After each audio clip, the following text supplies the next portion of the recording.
I still like your little determination heart. It's so cute. I am determined. You are our determination. It also makes it easier because then I can voice Sans and you can be our character's voice.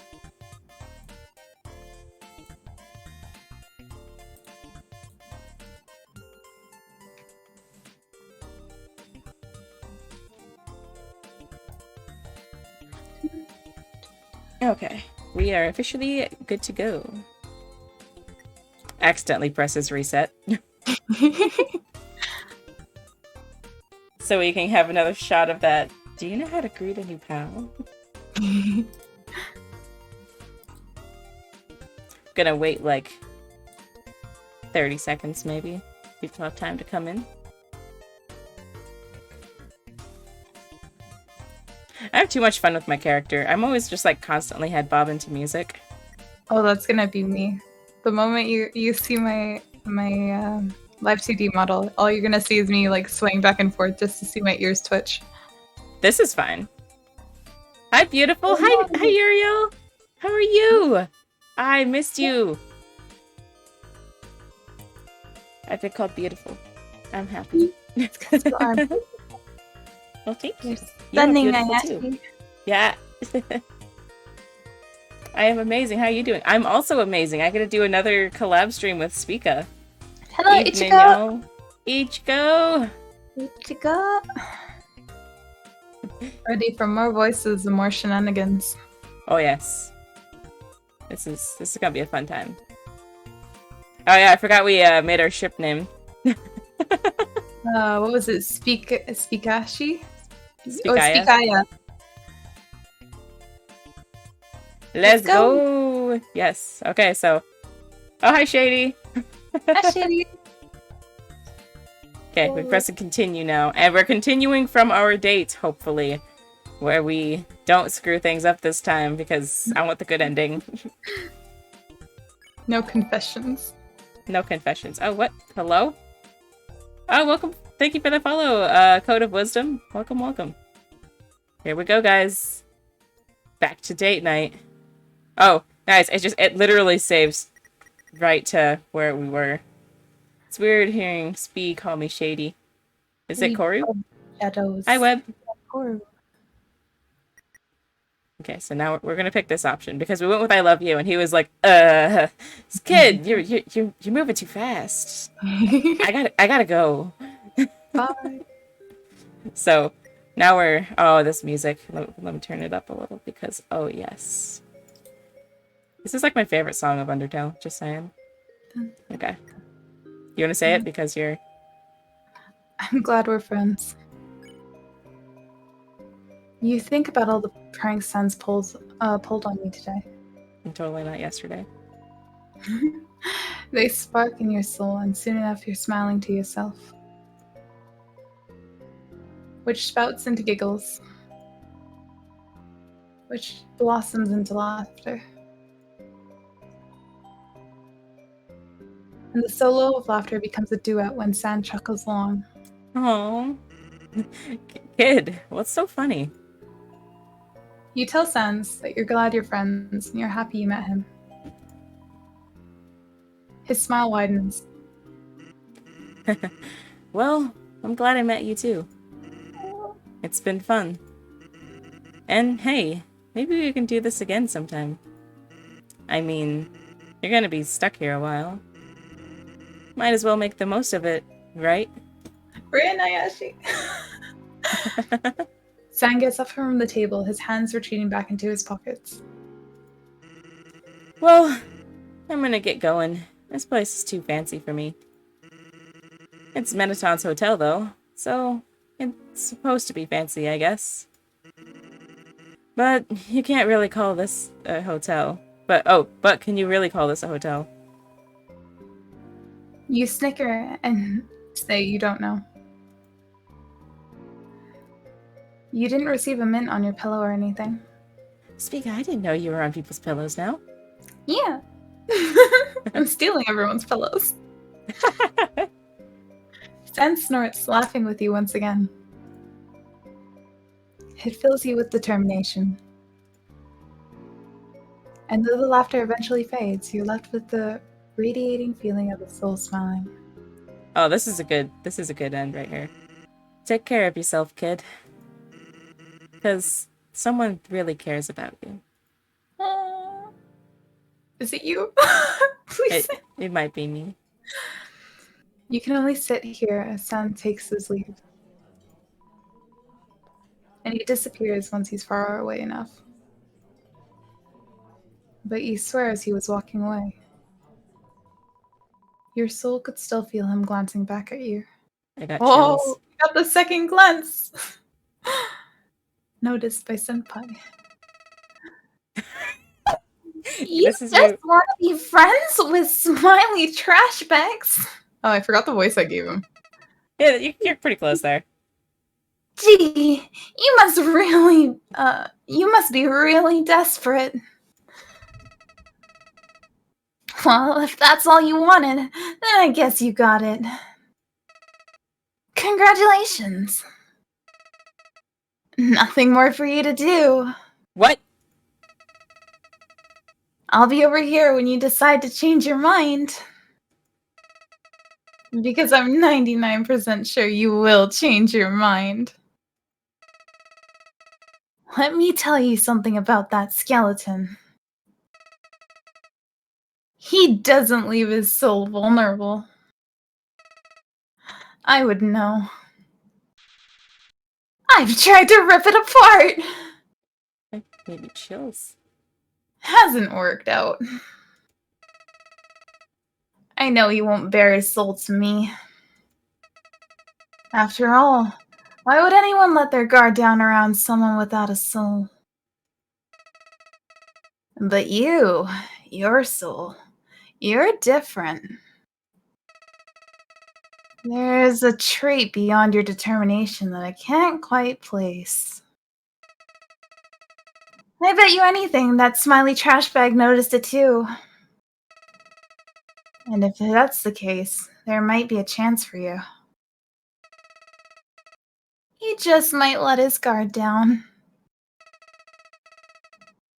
You know that second chance exists in this world, right? The ability to start all over again. The power to reset, if you will.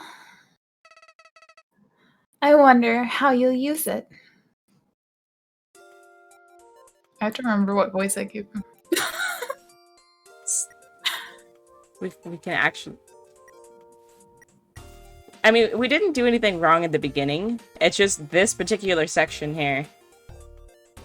Oh. I think. Well, like, we don't get many voice, like, choices with the Sans. Mm-hmm. Wait, so Spica is take pillows and filling pockets with glitter. Yes, Koru, she is. Mm-hmm. Glitter pockets, yes. Yeah. Okay, so, I guess we can do the ... option. Okay. Because as we remember, he was like, you know, what are you thinking about? Like, here. Hey, been really quiet. Heh. Why don't you tell me what's on your mind? Remember You this? try to steady your breath, and you clasp your hands under the table. Oh, words. Right now, the tablecloth is the most interesting thing. You focus on it while your mind wrestles with the idea of even speaking. So let's attempt with the ... dots. You don't say a word, keeping your thoughts to yourself.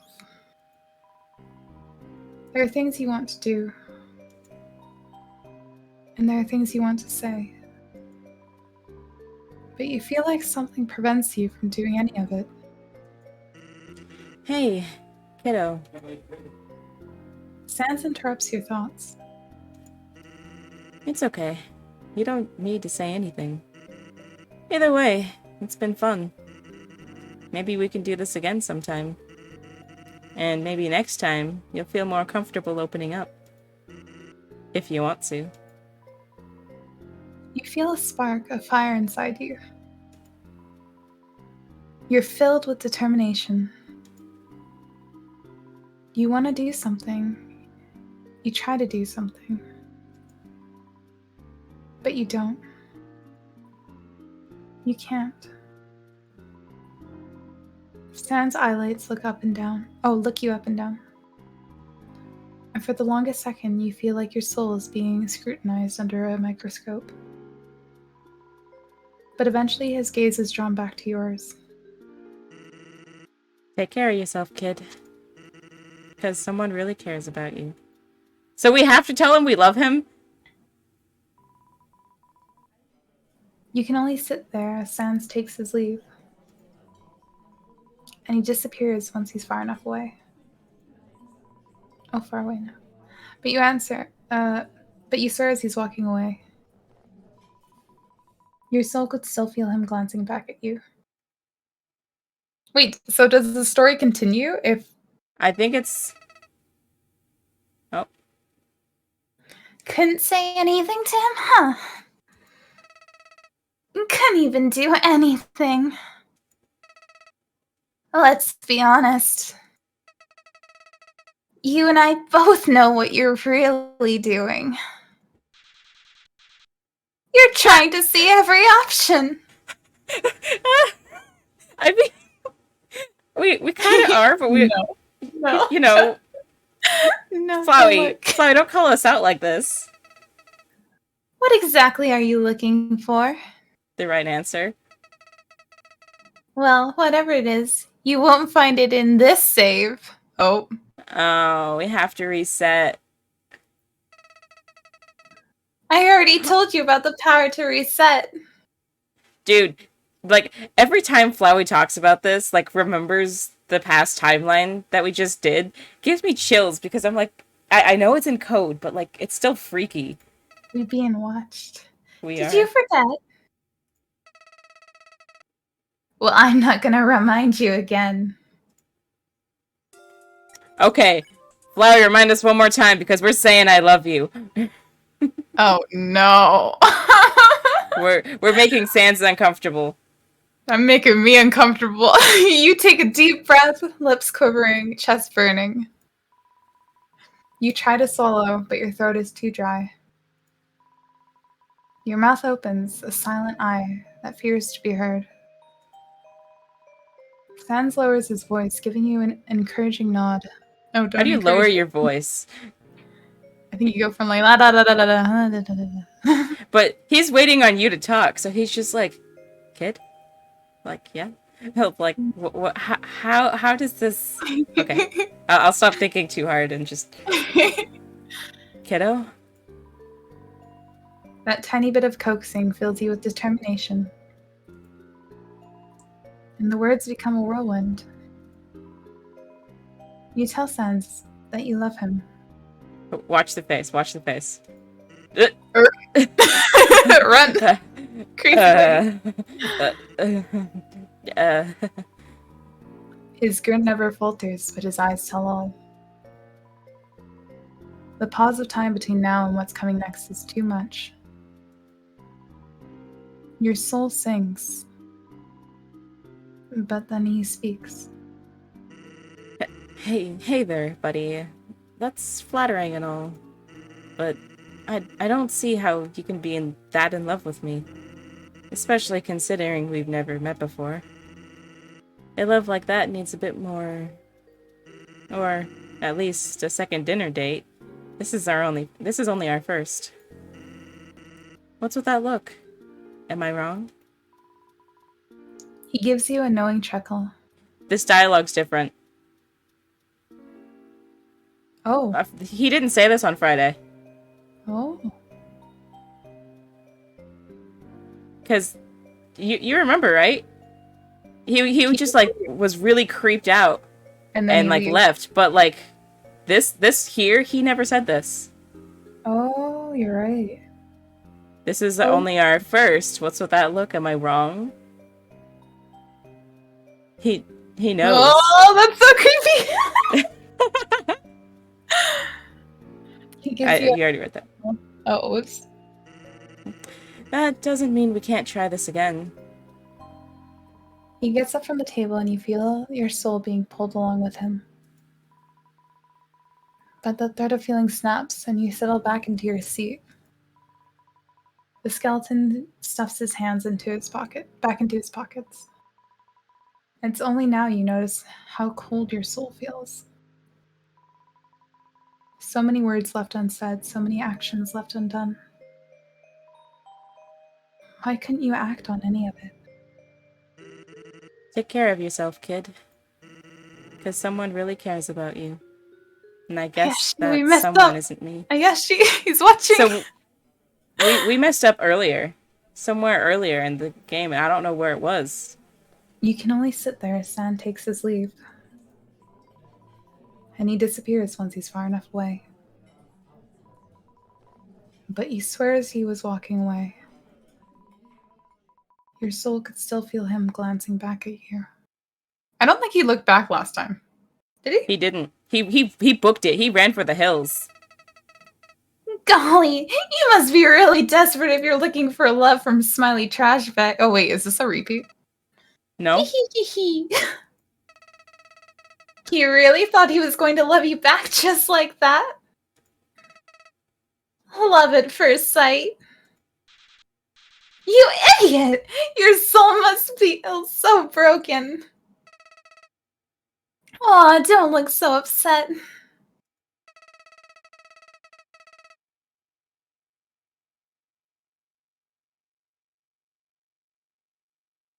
Speak up.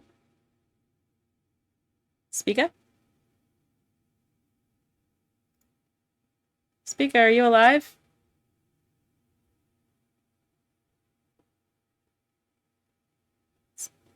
Speaker?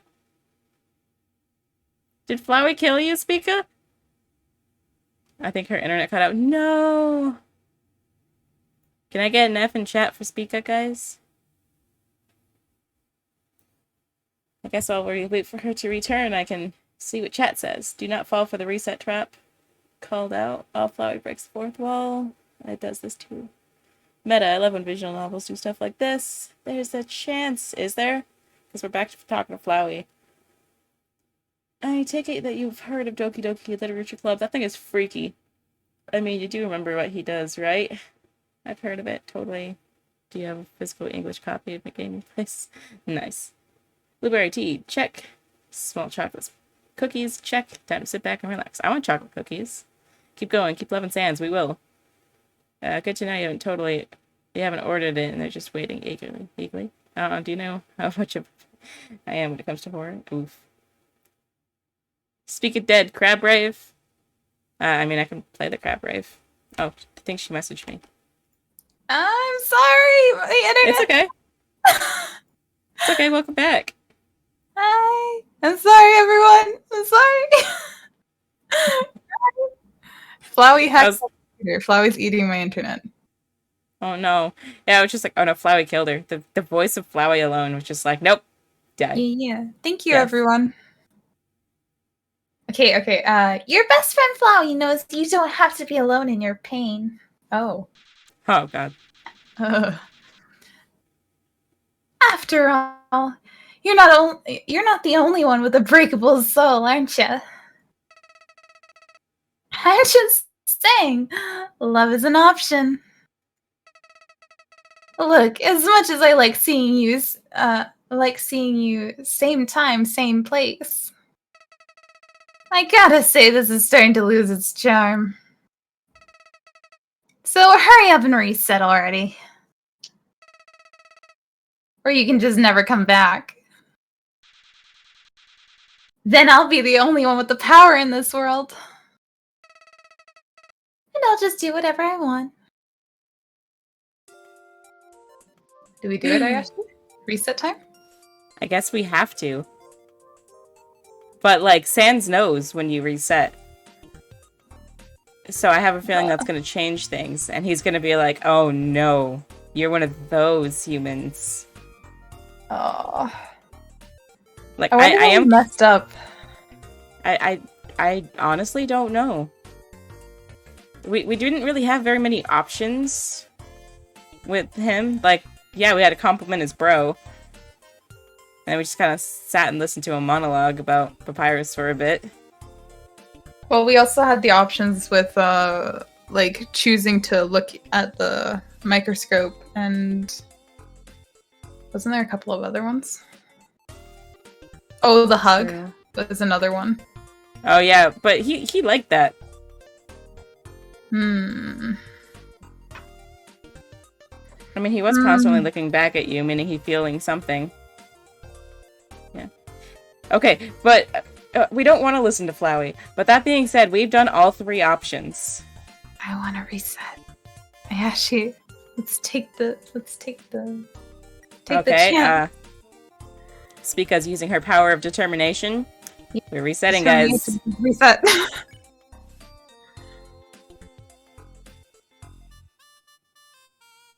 Ooh. Oh, yeah, do we do it? Yeah. I have a feeling it knows when you reset, so I think it's okay. But Ichigo's screaming no in the chat. Don't fall for it. Okay, watch.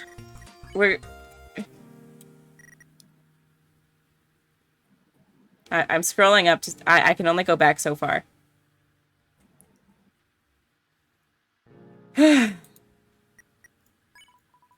So, what I'm doing is I am just trying to see if this changes even a little bit.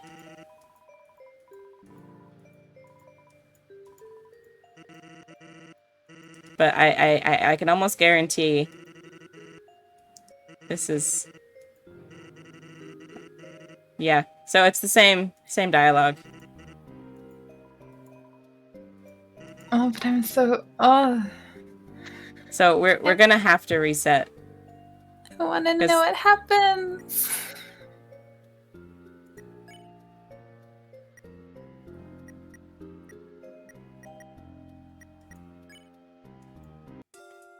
Oh, I see. Yeah. So if I could like scroll back in time, I would, but I can only do up until a certain point. Second dinner date. We can try this again. Yeah, but that particular option is the same as, you know, before. Not on Fridays. Fridays he was like, let me get out of here. Free me from this crazy. This person's crazy. Wait, that might be a clue. Having to replay everything again. Yeah. I mean, the fact that Flowey just told us to reset 3 times, I think we have to. But also, we went to lunch. We had Grillby's. That's kind of a date. No, I don't like... Spica? The power of determination compels you to press reset, and yes. Spica? I never saved. Wait, what? That ending? Look at the time. 2 hours, 7 minutes. Oh. I never saved that. So I have a feeling it might... Record just how long we've had the game open? No, I mean, like, I have a feeling it might be, It might stick. The time might stick. Oh. It's using the Python DRM. Oh, hell yes. What's that? Okay, Spica. You're my determination. Tell me. Reset. Yes. We're keeping our name. Okay, here we go. You finally wake up after being unconscious for who knows how long. The room is quiet, save for the rustling of golden flowers beneath you as you sit up. You sit still, taking in your surroundings. Wait, the rustling of flowers. Though you're sitting still, the rustling of flowers continues. It seems to be getting louder and louder as one of the flowers in particular turns to you with a smile. Oh god, that's freaky. No. Howdy! I'm Flowey the flower. But you already knew that, right? So what do you think? The power is something else, isn't it? You better take your chances this time. Oh, don't feel so special. You aren't the first one determined enough to have the power to reset. And you certainly won't be the last. Well, have fun. By the way, nice weapon you got there. Whoa, what? Uh-oh. I guess you have a weapon? Maybe you can try reaching the level of 10. Oh no. Flowey disappears under the leaves and the flower petals. It knows everything you've done down through each playthrough. Nice. Man, I'm getting some bad vibes. Nervous. Ichigo is nervous. I am too, to be honest. Ichigo's sweating. As you stand up, you notice something in your hand. Is it Can sticking? we drop it? Can we leave it? Can I leave it? And your fingers gently grasp around whatever it is. Ah! No! Ayashi, no! No, Ayashi, we messed up! It's a knife. You examine it, curious as to how you got this in the first place. Ah. But a lingering presence behind you catches your soul's attention. It pulses once, a tingle radiating from your chest to your fingertips. Oh god. Oh no. Oh no. Your average Mistakes slime. made. Wait, we made a mistake. A Thank you for the voice follow. addresses you with a single word. Hero, we are not genociding. And you have no idea what was said. Is it Caster? No, probably Chara. The sun fluttering over your soul is too distracting. Either way, it doesn't matter. You know exactly who's behind you. The one fluid motion, you turn around to meet him. Don't you know how to greet... hey there, buddy. Careful where you point that thing. As much as I'd like to say it's nice to meet you, how about you drop your weapon and, well, my job will be a lot easier. Drop the knife. Drop the knife. Drop the knife. Drop the knife. Drop the knife. Drop the knife. You drop the knife. The clattering of the blade echoes as it falls to the cold stone ground. Ichigo's freaking out. I told you this is gonna be a bad time. No, no, no. And Sans' shoulders slump to his sides. There you go. Now you don't have to carry that thing everywhere. Feeling lighter already? I'm Sans. Sans the skeleton. So, you're a human, right? Wow. I haven't seen a human down here since, well, since the last human that fell down here. You wouldn't happen to know that human, would you? Oh, well, now it's in reference to us, I bet. Actually, don't answer that. It was kind of a weird question. It's not like every human that falls into the other ground knows each other, right? Anyway, I pass by here every day to check if any humans have fallen. Don't worry, kiddo. I'm not gonna capture you or anything. I'm just gonna take you to see a friend of mine. I'm sure she'd love to see another human. She used to check the ruins for humans herself. Lately, though, she's been pretty busy. So I've been helping her out, leading humans through the ruins. Huh. That expression on your face. Are you bored? Wait! Or maybe you're just We tired. turned into a jerk! We did. Oh, no! I was gonna show you part of the ruins, but maybe I should just take you straight to New Home so you can rest. I don't blame ya. Falling is exhausting, huh, kiddo? Come on, we'll be there before you know it. After all, I know a shortcut. You know, since you're tired and all, maybe you should hold on to me. Shortcuts can be pretty disorienting the first time around. What do you say? Aww. Sans holds a hand out to you. Hold on. With a hesitant hand, you reach for his. You can feel sparks prickling up the tips of your fingers. Until finally, you place your hand on his. The moment your hand touch, you feel your soul pulse. When you bring yourself back to the moment, you notice Sam's thumbs clamped around your hand. His eyelids can only stare at the point where his hands meets yours. You wonder if his soul felt something too. As if to dismiss your thought, he loosens his grip. You nervous? Don't worry. You'll be fine. Just, don't let go.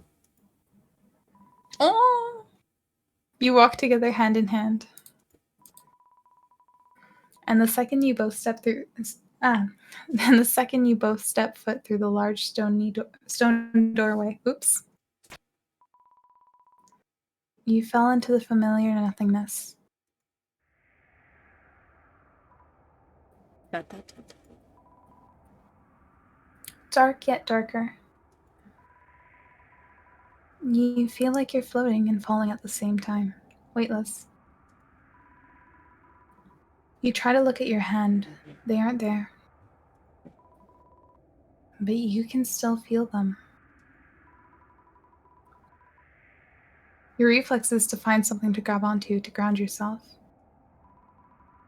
There's nothing to hold on to. You let go of our hand. There's nothing, period. But in the blink of an eye,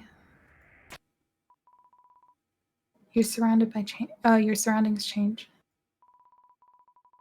Your legs buckle as your feet touch the ground once again. You manage to steady yourself right away. The room settles around you as you plant your feet firmly on the ground. Once you get your bearings, you realize Sans is gawking at you. Oh. Huh. I'm surprised you're not even a little disoriented.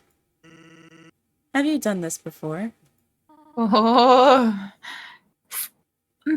Sans, is that you? Hey, Tori.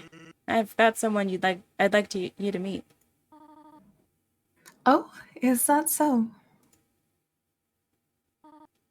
That face. A human? Oh my. She flocks to your side and you feel her very presence towering over you.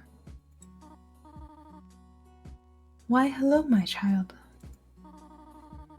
Though I suppose you seem to be much older than a human child, are you not? Still, I can't help but use the term of endearment. I hope that is alright. I found the human near the beginning of the ruins. Toriel's arms, fuzzy and warm, wrap around you in a protective hug. Oh, you poor innocent one. Do not be afraid. You are safe here. She lets go and you finally take note of the cozy home you're in. The smell of buttery pie crust wafts through the air, lingering on your nose. But before you can get lost in the scent, the goat lady coaxes you out of your trance with her gentle eyes. She's a goat mom, not a goat lady. Goat mom! My name is Toriel, and I am the caretaker of New Home. She's also the queen. Oh, Sans. There's absolutely no need for formalities.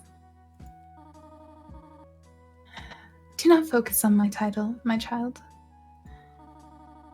I am just a silly old lady who worries too much.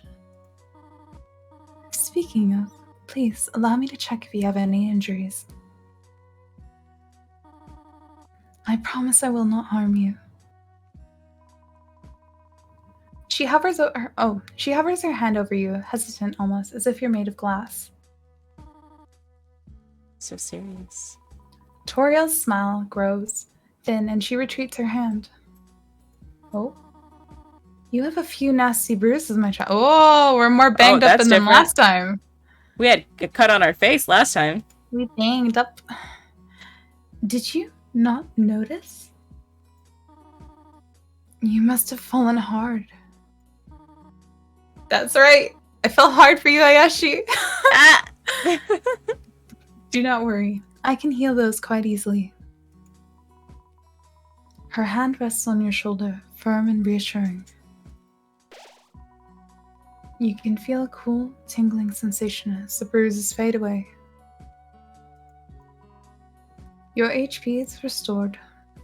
Oops. Chat is Wait, going I did nuts. the tutorial with. This is fine. Oh, also someone redeemed a save. Oh, Sevu. Yep. Someone should redeem a hydrate. Yes. I mean, I'll just drink some. Where is my water bottle? There it is. I'm redeeming a hydrate. Where's the hydrate? Ah, I found it. Oh, now we gotta drink twice.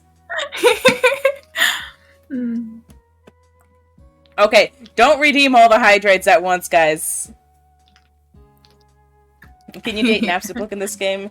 No, this is a dating game of just Sans. We're trying to get his heart, his soul, to notice us.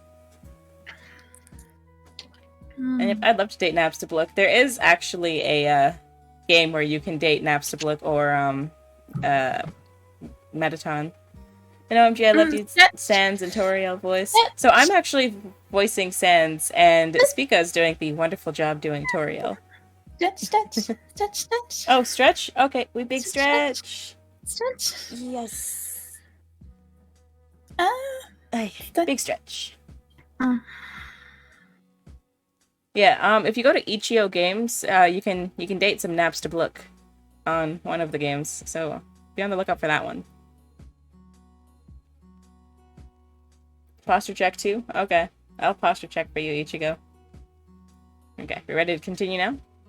Yeah. That's a nice little break. Removing her hand from you, she gives you a gentle pat on the head. Oh, yes, head pats. Yes. There. All better. Looks like you've got things taken care of here. I should get going. Are you sure you do not wish to stay a little longer, Sans? I have some snail pie left over from this morning, if you'd like. Nah, I'm okay. As much as pie would... I said this last time and I did it again. As much as pie would like that very much, my brother gets kinda crusty without his bedtime story. Your puns are always so fulfilling. Kiddo, you're really spacing out there. My puns can't be that bare bones, can they? It's probably been a long day. Perhaps we should all get some rest. Can't argue with that. Thank you for looking after the Sans. Oh, The Sans human.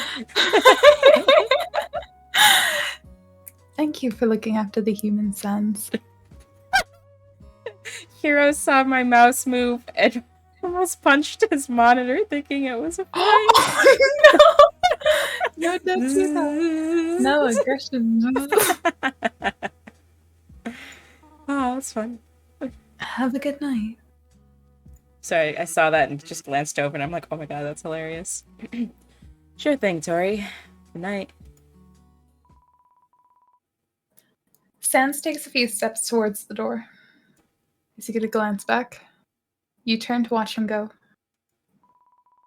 And your soul pounds a little harder with each step he takes. Dude, our soul has been acting up a lot this round. Yeah. Wasn't he going to say goodnight to you too? Oh. Oh. Or did he already say goodnight while you were spacing out again? The pounding recedes into the background as Sans stops to look back at you. And you feel something flicker in your soul, if only for a millisecond. Take care of yourself, kid. Because Someone really cares about you. Oh. That's the last words he said at Metaton's resort. Mm-hmm. And Stan takes his leave. Toriel squeezes your hand affectionately. Thank you for looking after the sands. Words before a disaster. Chat, quoting you. No. No. Well, my child, tomorrow I will be at the tomorrow I will be at the ruins on royal business. Why could I not understand that sentence? My brain. You're free to explore the underground on your own. I apologize, I cannot be with you on your first day here. But worry not, the monsters will not harm you. I'm sure that you will get along with everyone just fine with everyone. God. I mean, the other way is also correct. Perhaps you will become good friends with some of them. Maybe even closer with some. For now, however, you should get some rest. It's been a long day, has it not? I like how we've been, like... Normally when I read, I don't follow punctuation. So, like, I've noticed with this one, we're actually doing that, and I'm like, yo, that's cool. Oh, thank you, Yandere Waifu. Thank you. Come, I will show you to your room.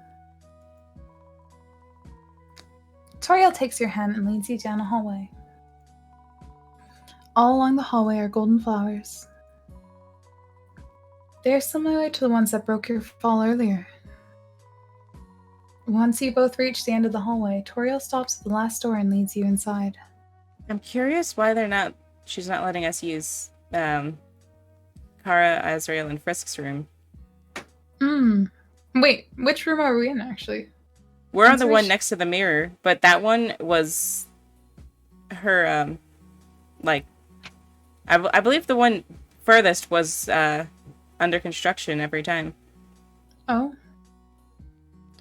Is that a VR chat avatar for the girl on the left? Girl on the left, that's me, right? I'm on the left. No, this is my actual avatar. She's live 2D. So she'd look a little flat in VR chat. You're looking paper thin. Yeah. Here we are. Please make yourself at home.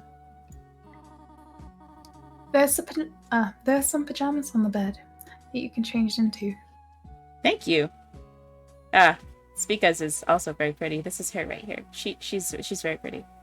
Her character's name is Mint. Very pretty. You're very pretty. Yeah, I got smooches. Wait, hold on. I gotta blush. Where's my blush button? There it is. Ah.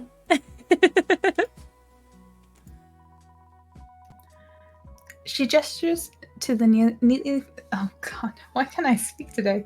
She gestures to the neatly folded stack of pajamas at the foot of the bed.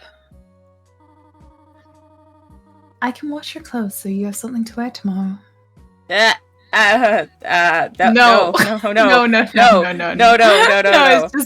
No. It's just friendly support. Just friendliness. Yeah, we're friends. I have a boyfriend. Yeah, it's just, girls being girls. Yeah. Just, having fun. Don't make it strange.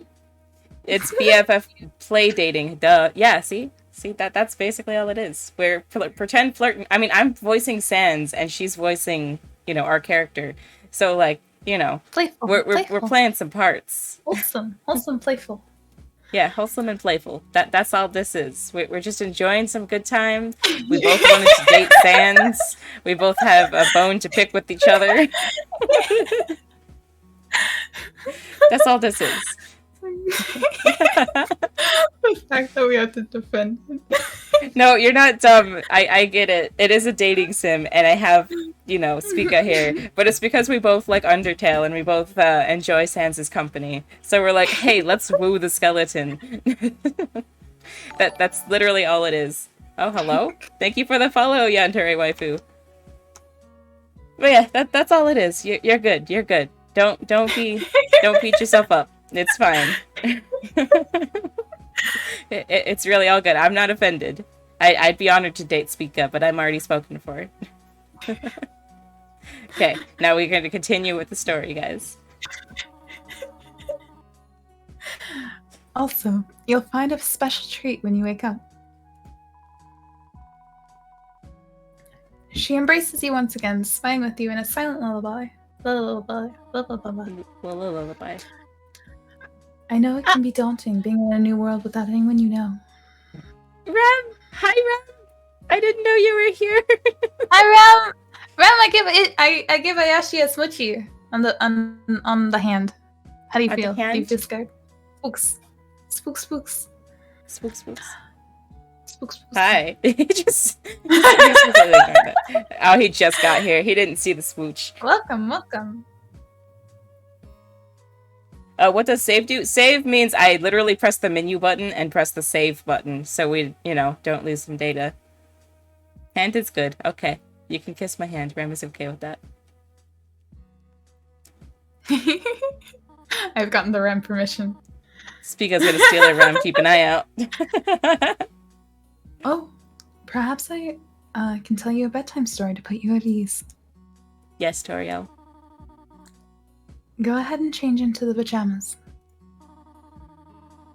I'll be right back with some hot chocolate. Hell yeah, hot chocolate for bed. Toriel steps out of the room, leaving the door open just a crack. P2. P2. P2. So, are you trying to date everyone? No, we're just dating Sans. Just Sans. Just Sans. Oh, God. Look, you're joining the Discord. Okay. Oh. Huh? So, someone said, I'm joining. I thought they meant they're joining, like, the harem or something. But you already read this. I'll click the button now. You kick off your shoes and change into the pajamas, setting aside your clothes at the foot of the bed. Then you clumsily climb into bed and pull the blanket over you. Eventually, Toriel returns with a mug of hot chocolate. Yeah! That's so Another cute. one! A handful of mini marshmallows sits atop a dollop of whipped cream. She hands it to you and you take a sip. The rich, warm chocolate makes you feel like you're drinking a comforting hug. If you're settled, my child, I've brought a story to read to you. It's called The Little Snail and the Big New Town. Toriel tucks the covers around you so you're nice and snug. Go on. She then sits at the edge of the bed. Oh, and the other. Once upon a time, there was a small snail that moved to a big, new town. At first, the snail was scared.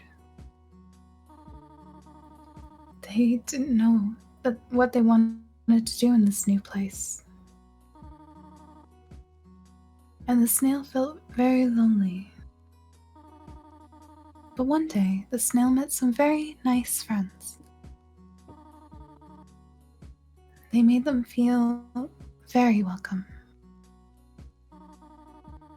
And they even met a special friend whom they grew very close to. With these newfound friends, this little snail wanted to explore everything. They watched a movie. They had a picnic in the park. They even got to watch fireworks on top of a building. And though the town was still very big for a little snail, the snail didn't feel so lonely anymore.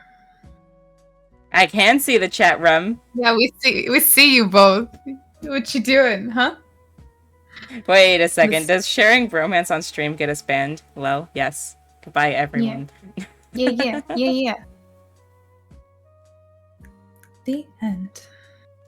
It's fine. The mods are in on it.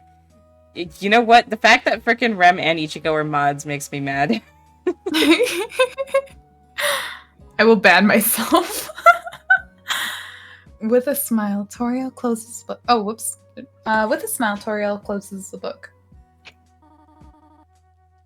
I hope you enjoyed the story. Oh no! Oh no! We make Mom sad! Was the story too childish? No. Or perhaps you've already heard this one. Oh, we're sorry, Goat Mom. I'm not sure if these books still exist on the surface anymore, though it is possible. Oh, here. I am worrying I might have bored you. No, Goat Mom, no! You're probably just dozing off. Yeah, that's it. That's it, Goat Mom. I know you're probably too old to listen to bedtime stories. But I thought it would help you feel more at home. For now, please try to get some rest. I'll be here if you need me. Good night. I don't care if there's another option. Good night, Mom. No, my determination. Did you just call me Mom? Look at the face! This is like the wholesome face. Like she's just like, I'm trying to hold a blush. Call me whatever you like. After you finish the hot chocolate, Toriel takes the empty mug from you. So she just sat there watching you chug the hot chocolate. She's just like, my child, I'm not going to let you have this open chocolate in your room. Finish it now. Menacing eyes. Yes. Standing up, she places the storybook on the shelf. Then she picks up the clothes you left at the foot of the bed. Sweet dreams, my child. The lights linger a little longer. But with a flip of the switch, they're out. And the sound of the door closing signals Toriel's leave.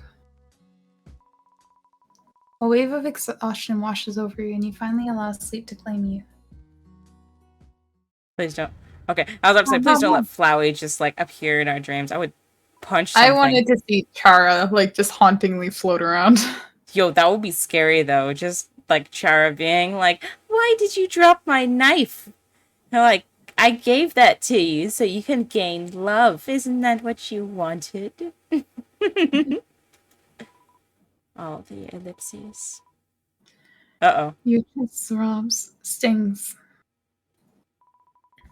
You reach out to touch it, to quell it. But you feel a line carved into your hand, deep and burning.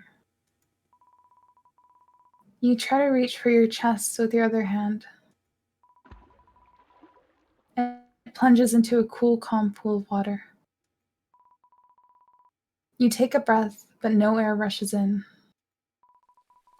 Then you feel so warm, your body's squeezed tight. Did we just wet the bed? I don't know. And it sounds like the pitter-pattering of rain. I think Sam's just teleported us. Why would he do that?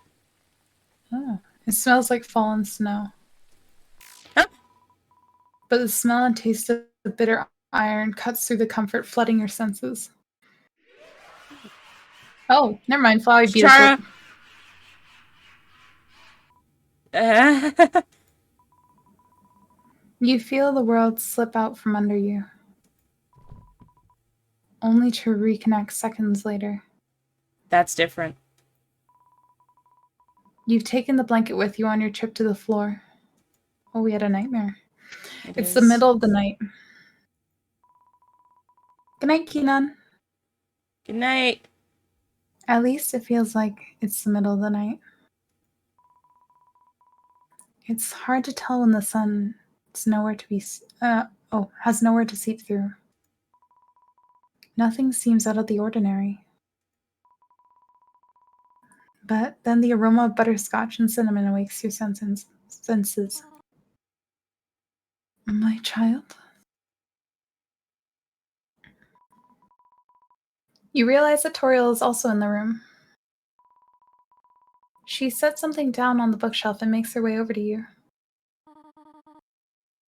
Ah, wait, Yandere, if you have a fever, you should rest. Yeah, go rest.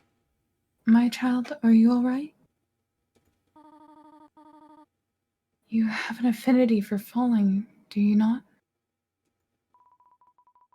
She kneels by you, scooping you into her arms. Sure, P2, just one. P2, you have an addiction. You do. I'll allow one. Did you How do have a you... nightmare? Ichigo did it, you don't have to anymore. Ha.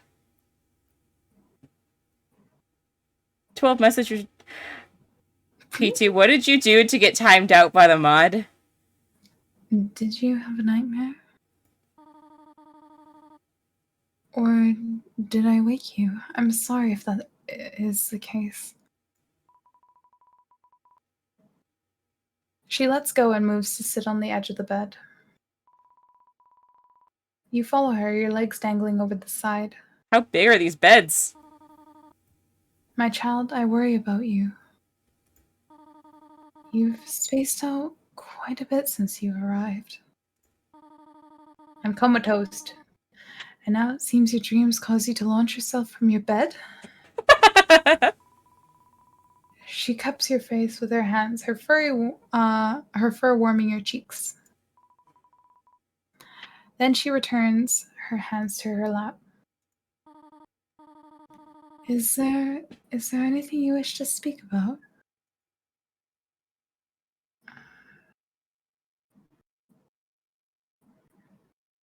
Last one. Okay. Before you can stop yourself, his name leaves you in a sigh. That's all you can manage to say. The rest of it hides behind the curtain of your mind, too scared to be shoved into the spotlight. But that single name is enough for Toriel to peek behind the stage. Go on, my child. I am here to listen. I won't judge you. You fold your hand in your lap, your thumbs fidgeting. You figure you might as well tell her. I think the top one. Top one? Yeah. Yeah. You tell Toriel you can't stop thinking about him. Toriel can't help but giggle. I don't blame you. Sans leaves quite the first impression, does he not? He knows just the right way to tickle everyone's funny bone.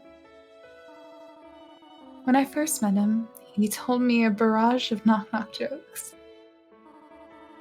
I couldn't help but take notice of him. At that time, I didn't even know what he looked like.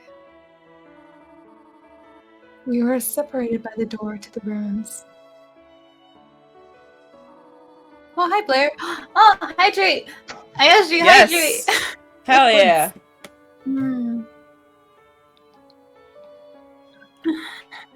Heck yeah. Thank you. But even if I couldn't see him, I knew that he was a great monster. Oh, thank you for the follow, Drizzy. Sometimes your soul just knows. Chug. Yeah. No, P2. P2, there's no excuse. There's no sugarcoating it. Sir, you have an addiction. We're having an intervention. Yep, right now. This is a similar scenario for you. And it might be why you can't stop thinking about him. You have a feeling in your soul that he's someone special. Yeah. He might even be your soulmate. I like the pun. You feel your chest thump. A fondness lighting a tender fire. Like, why did I read that as lightning? I did too, don't worry. The word soulmate warms your heart with love. Aww. So many thoughts swirl in your head.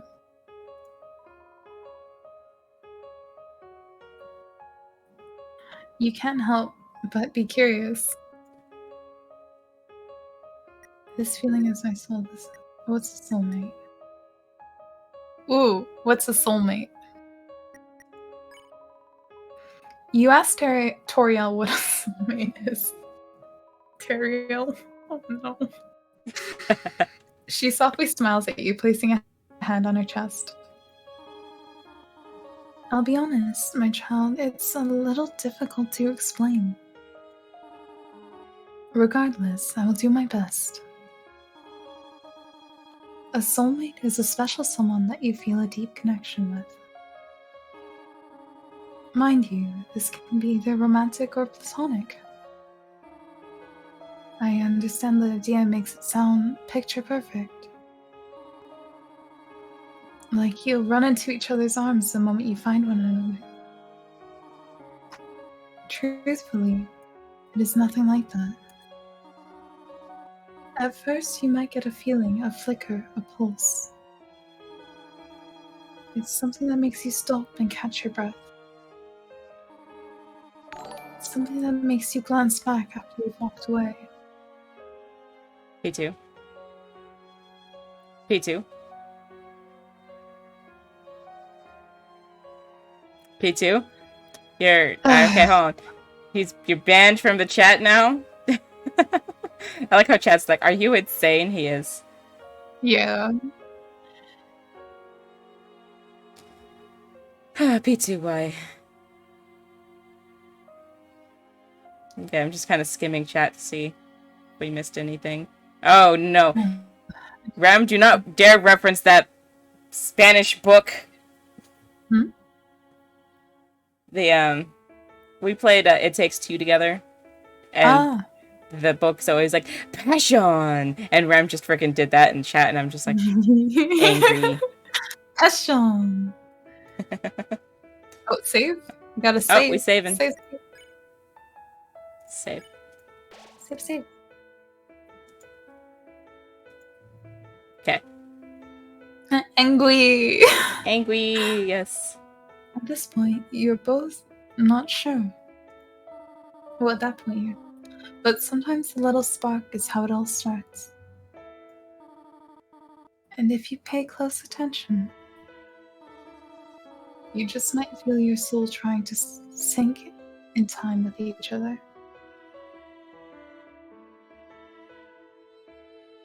Oh, we can ask more. This feeling in my soul? You asked Toriel about the feeling in your soul. It hasn't even been a day. But around Sands, you can feel your soul spark. And the sensation runs up your spine. Good night, Slime. Good night, Slime. Cheers. You can watch the VOD. I don't know how long we'll be streaming this, but it might be a weekend stream if we don't finish it this time. Unless Speaker wants to do it on a weekday. Oh. Until your breath catches in your throat and Toriel's voice, a lull during a distant thunderstorm, calms your soul. It's like you feel a gravitational pull towards him, yes? I like that she is gravitational. As if to answer a question, you feel your soul fall forwards. You clutch your hand to your chest and give her a small nod. My child, I know this can be intimidating or confusing. Especially for a human not used to how souls work in the underground. All those sensations running through the culmination of your being. It can mean any number of things. It might be the feeling of being around a soul that's special to you. It might be the feeling of wanting to interact with that soul. It might even be the feeling that you've crossed paths with that soul before. In another lifetime, as some might say. Does Sands feel the same? You hesitate a moment. Sure, you're feeling these sensations.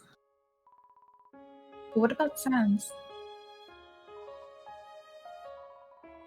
You asked Toriel if she thinks Sans is feeling the same thing you're feeling. Toriel places a hand to her chin, her gaze shifted as she pursues her thoughts. Peruses, whoops. Well, I will be honest with you, my child. I can't speak on his behalf. I'm not sure what his soul feels. But I can tell you how I feel. When I first saw you, my soul felt like I was meeting an old friend for the first time. Aww. So it's possible that he might feel something similar. With that being said, only Sans can tell you how he feels. But don't be afraid to let him know how you feel also. You never know. It could very well be the spark you both need. She hugs you tighter, her hand rubbing the back of your head as she pulls you even closer to her. I'll always be here for you if you need me. Without a second thought, you wrap your arms around her. All is calm. Your arms circle her as best they can, embracing her protection. The word mom escapes you, and you exhale into the hug. You feel Toriel's arms clutch you even tighter, shielding you from the terrible things of the world. There, everything is alright. You are safe. You breathe a sigh. She eventually releases you, her eyes searching yours, taking care not to frighten you. Her hand alights on your cheek. Alights? I don't know what that means. I don't either. Try to get some sleep, alright? You can rest for a couple more hours before the day begins. You nod and climb back you nod and climb back under the covers. I'd be like, Toriel, can I stay in your room tonight? I'm scared of having nightmares again. Go, Mom, save me! Toriel gets up from the bed and nuzzles your forehead, drawing the blankets over you. Nuzzles! Rest well, my child. She basically kissed our head. You hear her footsteps trail away. This is much more wholesome than I thought it'd be. It is, though. P2, how does it feel? You got a repercussion for your generosity. Don't give too much. The closing of the door punctuates her leave. Aw, heck. I done got. And after a few breaths, you fall back asleep.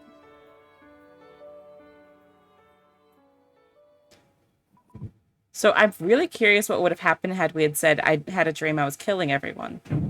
Well, that or if we just didn't drop the knife. I wonder if Sans would have fought us just in there. We may have died right there.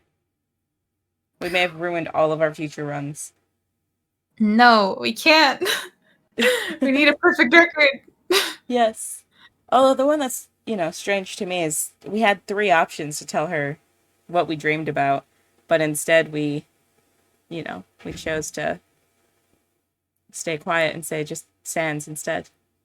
Well, I don't know. I feel like, were we actually dreaming of killing people, or were we dreaming of being killed? Because I thought the insinuation with Flowey's laughter and us seeing red was because we were the ones that got, cut up.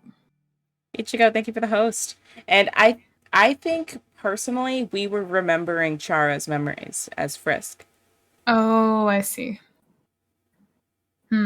So, I think we can, I feel as long as we choose the right options. Oh, sorry. Oh, that's okay. That's what basically I was going to say too. Is as long as we continue to be flirty.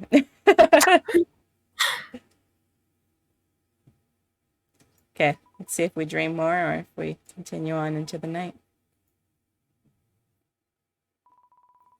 It's morning when you wake up. Oh, when you wake. At least it feels like it's morning. It's hard to tell when the sun has nowhere to seep through. Your body feels well rested, continuing to sink into the soft mattress in hopes of staying there. Me every morning.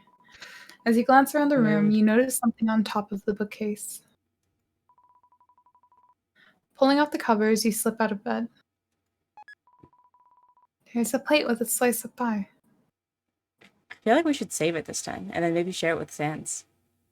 Well, can we do that? Is that an option? I don't know. We haven't tried it. We ate it immediately when we got it last time. Okay, we'll save it. The aroma of butterscotch and cinnamon mingles in the air. What if Gomon thinks that we don't like it? You know, this is true as well. But she's not going to be here. She's at the ruins already. Right next to it are your clothes, washed and folded with a note on top. Be good, all right? It says. You carefully set aside the note and change into your clothes. They're soft, with hints of linen and lavender. But the medley of butterscotch cinnamon pie calls to you. I mean, if it's calling to us, then who are we to say no? Save for later. Save for later. Save for later. You decide to take it with you, saving it for later. Just then, you feel the faintest presence of someone's soul buzzing around. You slip on your shoes and step into the hallway, curious as to whom it could be. Time to perfect my papyrus voice. Glancing around, all you see are the golden flowers among the gray tones. There isn't anyone here. You decide to walk down the hallway until you reach the foyer. With each step you take, the energy of Soul's presence gets more and more boisterous. Until finally it blooms loud and clear. Booms. Lady Asgore must have left already. I'll just go ahead and... Oh my god! Is that... It must be! It is! Oh my god! Hello, human! It is very nice to meet you. I, the Great Papyrus, Captain of the Royal Guard, have been expecting you. I've been waiting this very moment since yesterday. Do not worry, I am not here to capture you. I am only here on very important royal business. I like how everyone's just like, yeah, we're not going to capture you. It's like, oh, that wasn't my first thought, but now that you've put it on my head, why would you capture me, huh? Okay, wait, why is Yandere leaving? No. P2's trolling. P2's trolling in chat. Oh. I'm a she, not a he. Oof. I was watering the flowers. My brother was supposed to be here with me. He told me he'd introduce me to ya. However, he was napping all night and into the morning, as usual. Who needs 7-hour naps at night? Are you awake, human? Your eyes are glazed over without focus. Well, I've got just the thing to wake you. But first things first. Would you care to go on a date with me, the Great Papyrus? And by date, I mean a friendly friends date. As friends. What? We can't have a friendly friends date? Unless we're friends first. I will correct this immediately. Ahem. Human. Will you be my friend? Yes. No. Yeah. Yes. We're friends now. Hangout start. With that, Papyrus snatches your hand and runs out the door with you in tow. The world changes around you, turning into a wonderful wonderland of snow framed by the tall pine trees. It surprises you how it got so cold so quick. Papyrus opts to take you on a boat. Papyrus opts to take you on a boat ride to get here. And the whole time the skeleton rambles about your surroundings. As the boat finally drifts to a stop, Papyrus leaps out and gestures around him. Here we are. Thank you, mysterious river person, for going out of your way to drop us off here. You thank the river person as well and step off the boat, your feet crunching into the freshly fallen snow. The hooded figure simply nods. Tra-la-la, don't let the moment pass. He said something different this time. Take a chance. If you Oh, change we your confess to him mind. this time? And they push off, the boat rejoining the flow of the river. Papyrus bumbles around you, buzzing with excitement. Welcome to Snowdon! That was not a Papyrus voice. I hope you like puzzles, human. It is customary for monsters to bombard humans with lots of riveting puzzles of all shapes and sizes. For today, I thought it'd be fun to begin with a maze. Do not worry, I will be with you every step of the way. However, that does not mean that I will give anything away. This way. Nyeh. Heh. You seem very unamused. But worry not, for my puzzles are very exciting. I will show you. You sit close as he leads the way.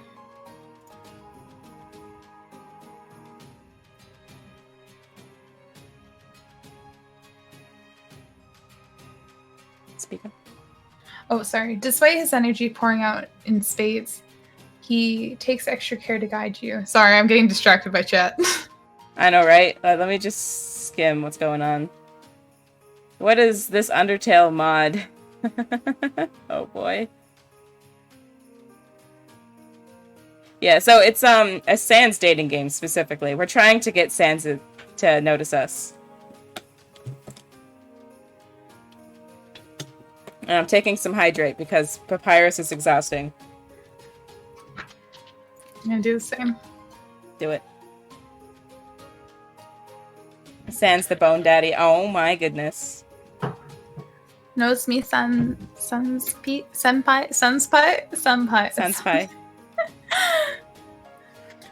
The trees begin to overtake the path. Until finally the path branches. Do you remember what it was? I forgot. Yes. Okay, I'm leaving it to you. Papyrus marching comes to a halt. Well, human, prepare to be impressed and thoroughly bamboozled. I give you the labyrinth of twisting confusion. Crafted and created by yours truly. Yes, I take all the credits. Take all the time you like to solve it. And if you get stuck, you can talk to me for encouragement. But know this, I will not reveal the correct answer. So, human, which way would you like to go? You tell Papyrus you'd like to go right. Very well, human. This way. He whisks you away down the path you chose. You make your way along the snowy trail, the trees stretching out in front of you. Eventually, you reach another fork in the road. There we are at another decision. Which way shall you go? You tell Papyrus you'd like to go left. Say no more, human. Left we shall go. And the two of you are racing through the maze again. Papyrus keeps an eye on you the whole way as he jogs by your side, leading you to the next area.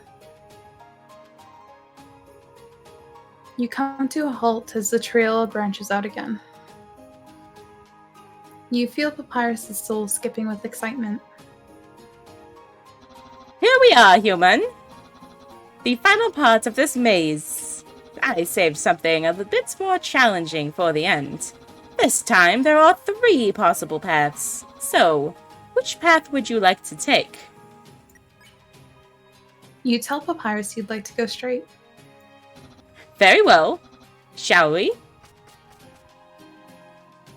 Papyrus guides you down the path you picked, taking care so you don't get lost. You both walk a little further through the area until Papyrus stops once again. He dashes a little ahead of you and throws his arms into the air. Wowie! You managed to find your way out of the labyrinth of twisting confusion! I knew you could do it. I must say, I'm very impressed with your maze-solving abilities. How did you solve the maze so quick? You blazed through without even blinking an eye.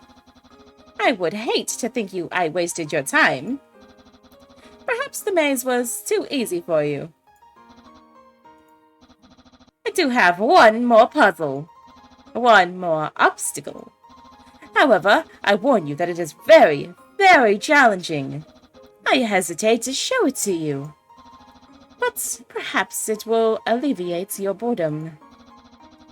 I suppose we won't know until we try. Wait, human? We just passed right by the... Oh. No. You follow Papyrus until you reach your destination, a long bridge. Oh, wait, it's this bridge. Oh, no. I'm ready to see everything and dogs hanging and giant cutty thingies. We have arrived. Please wait here while I go set things up. Papyrus, I swear, if you try to kill us. You see, I wasn't expecting to have to use this one. Papyrus, I swear. So, I need a moment to prepare. Papyrus hurries across the bridge, eventually making it over to the other side. You can't really make out what he's doing. Uh-oh. Okay, you can walk across the bridge now. You step onto the bridge and start making your way across. The bridge feels oddly stable. It looks like a rickety old wooden bridge, but it feels like solid stone. A gust of wind blasts you from below. You wonder just how high up you are. Stop. Perfect. Just stay right there. Huh. I knew it! Spikes and spears and a dog, oh my! They descend from above, blocking your path to the other side. You take a step back from those traps. I present to you the Gauntlets of Deadly Terror. Worry not, human. Despite the name, I assure you it is absolutely safe. Minus the spike ball and the spear. There might be fire somewhere too. These obstacles can be deadly based on perspective. On the other hand, the dog is not deadly, just annoying. No, little floofer. Look at the tail. Look at his tail wag. All I have to do is say the word and it will activate. Get ready, because I'm about to do it. This puzzle is too easy for you as well. Yes, that's right, I have standards. This puzzle is too direct, no class. It will surely bore you. Besides, I forgot what the word is to start. Uh-oh. Click. Whoopsie doopsie. Ah! The traps swing wildly back and forth. It's okay, human. I'll stop this. I love this song. Correction. I'm working on stopping this. Just don't panic too much, or at all, really. I'll find a way to shut this off. A moment, please. Papyrus dashes off to who knows where. And a spike ball swings towards you. Duck? Yoshi! Okay, duck. You swiftly duck as the spike ball swoops over your head. Any slower and you know it wouldn't be pretty. But the moment of rest doesn't last long. A spear pierces through the air. Lean? Slide? You lean back, and the spear travels over you in a deadly game of limbo. Thankfully, you're able to go low enough with not a scratch on you. Nice, we're limbo queens. Yeah. You force out a sigh, clutching your racing heart. But the deadly traps keep barreling towards you. And they don't look like they're stopping anytime soon. Uh-oh. There's only one way out of this. Get off this bridge now. But how? Go back. Run forward. Run forward. You nod to yourself, committing to your decision. You plan to tackle this gauntlet head on. You're filled with determination. Pushing off the balls of your feet, you launch into a sprint. A fire approaches you, and you leap into the air. The flames lap at your feet as you hurl yourself ahead. Tumbling forward, you curl up and lay low on the spike ball as the spike ball swings overhead. You scramble back up, and another spear darts at you. But you narrowly sidestep in time. Each successful dodge fires up your soul. Your focus zeroes in, trying to figure out what's coming next. But all you know is that with each step, you're closer to the other side. He's right, P2. You're so close. Wait, hold on. What's P2 doing now? P2's being shenanigans. Okay. Keeps distracting me as I'm reading. But you feel something on top of you. And all of your momentum comes to a grinding halt. Yeah! A small white doll dangling from a rope sits on top of your head. He seems quite pleased with himself, his little tail wagging. It seems he won't leave you be unless you interact with him. Pet! I'm a pet! Hold. I'm a pet! No pet! You reach up to pet the dog. Still balancing on your head, the dog rolls over for belly rubs, which you happily give. His weight isn't much, just as much as a small dog. But it's too much weight for the stone you're standing on. Oh, wait. Stone? Oh, no. It gives way. And you fall through. Oh, we died. This is end of game, guys. Stream's over. The winds wrap themselves around you as you plummet, dragging you towards the ground far below. Okay, we gotta take a quick stop. Ram has redeemed Give Care Bear a treat, which I happily will. Here you go, handsome boy. Oh, he wants it. He's reaching for it. Oh, he grabbed it. It's his now. He's numbing. He runs away with treat. Okay. Are we gonna get Sans to save us? I hope so. Falling, that's right. You're falling. You wonder how far you'll have to fall before it all ends. But then your entire being is pulled out of your body with a firm, decisive motion. Did Sans save us? The cold air of Snowdon fills your lungs as you gasp at the sensation. We're blue. The winds stop. Somehow you're floating. You feel someone lifting you by your own soul. And gravity shifts to throw you back up. The world zips past you, the wind rips across your form. Until you crash land onto the other side of the bridge.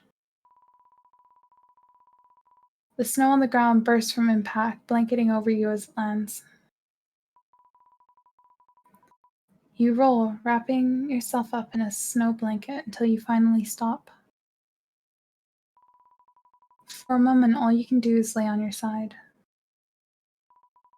Surprisingly, you're not dead. You feel the area around you. Yep, that's definitely solid ground. Your hands grasp at whatever broke your fall. You feel cold mounds of snow in front of you, along with thick cloth. Did he give us his jacket? Yeah. It seems you're not the only one tucked into this snow bed.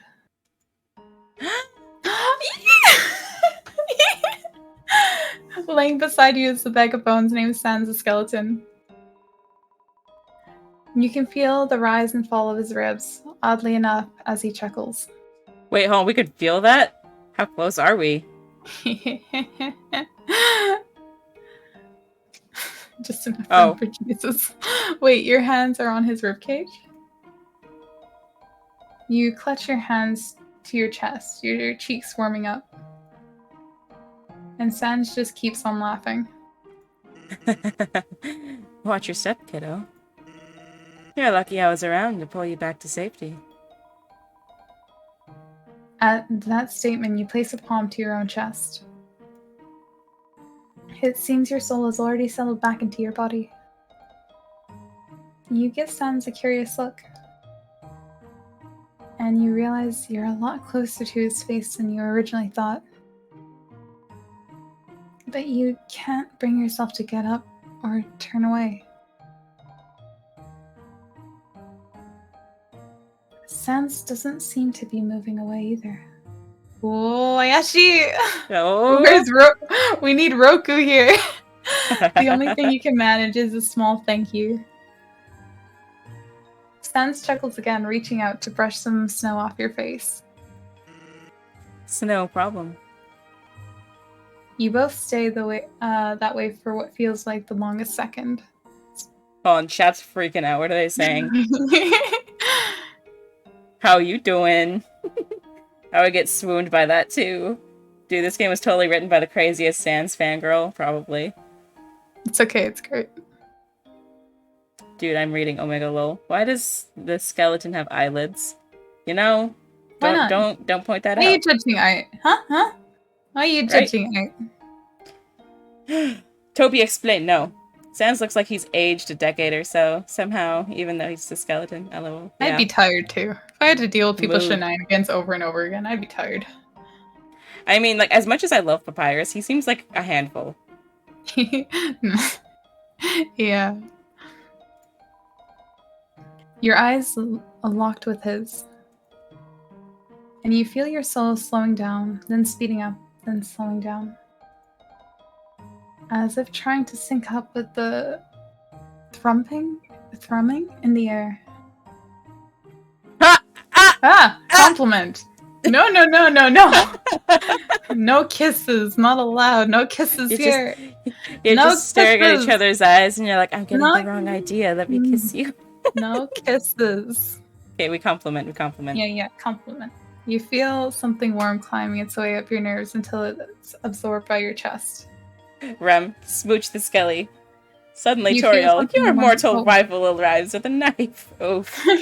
Stabs. I mean, y'all can reset, so why not kisses first, huh? No, we're P2 Banshees. We're building a relationship here. Gosh, y'all are so impatient. Right? And you snicker. You naughty biscuits in chat. You tell Sans you love how he moves. An awful compliment. Oh no. The skeleton bursts into a fit of chuckles, his bones rattling. You made him laugh. Oh, that's good at least. The fact alone warms your heart with love. Something inside you wants to continue to make him laugh and smile. Something inside you wants to continue to make him happy. Wholesome! See? Wholesome! You naughty biscuits trying to get kisses. All at once, the warmth was absorbed by your chest, igniting into a flame inside your soul. You almost forgot how cold it is. Good one. Oops. His laughter dies down and his smile softens a little as he looks at you. I'm not gonna let you fall, kid. I'd be solely responsible if anything happened to you. So, don't get too close to the edge, okay? You feel your stomach drop a bit, your lips thin into a tight smile. The only response you can manage is a small nod. Human sense! You look to the side to see none other than Papyrus staring slack-jawed at the both of you. How long was he standing there? Thank God we didn't kiss! When did he come back? Did he see everything? Well, I think I should leave you alone for now. You roll around in the snow to face the flustered skeleton proper. You ask Papyrus not to leave. Sans doesn't even move an inch. He closes his eye socket, and gets comfy, sinking further into the snowy ground. Bro, it's okay. We just... No, I will give you both adequate space. I insist. Besides, I just remembered. I have to water the flowers in the throne room. Have fun! Goodbye! What a wingman. And Papyrus spins away like a frantic top that's brimming with excitement. You turn back to San, who's chuckling once again. Well, isn't my brother the coolest? San stands up and offers his hand to you, which you take to help yourself up. Not surprisingly, his mitten-covered hand is warm. Then without a word, Sans lets go. His hands retreat into the safety of his hoodie pocket. And your hand feels emptier. But your soul... Somehow your soul still feels warm. Ah, psych. It's a slight tickle of warmth, like a hand over your heart. But it's there. You can feel it. You decide to let it be. I bet you're tired from running around. You hungry?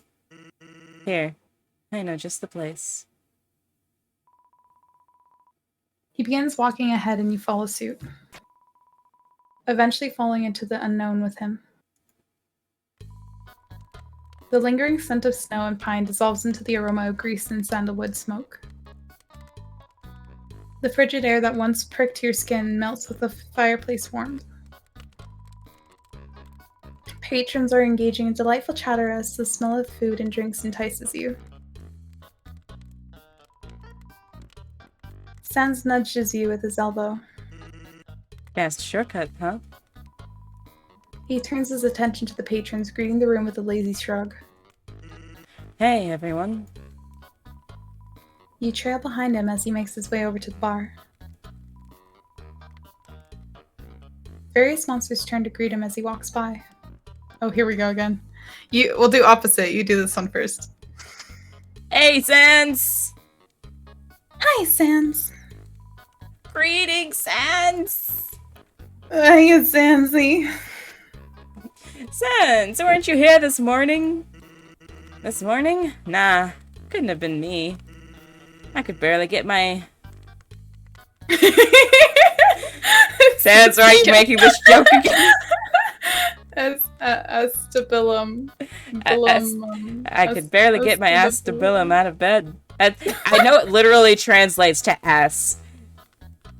But the fact that he asked to make it the bone of it, I'm just sitting here like, Sans, I hate you. I asked to put him out of bed. There. A collective snicker burst from the group.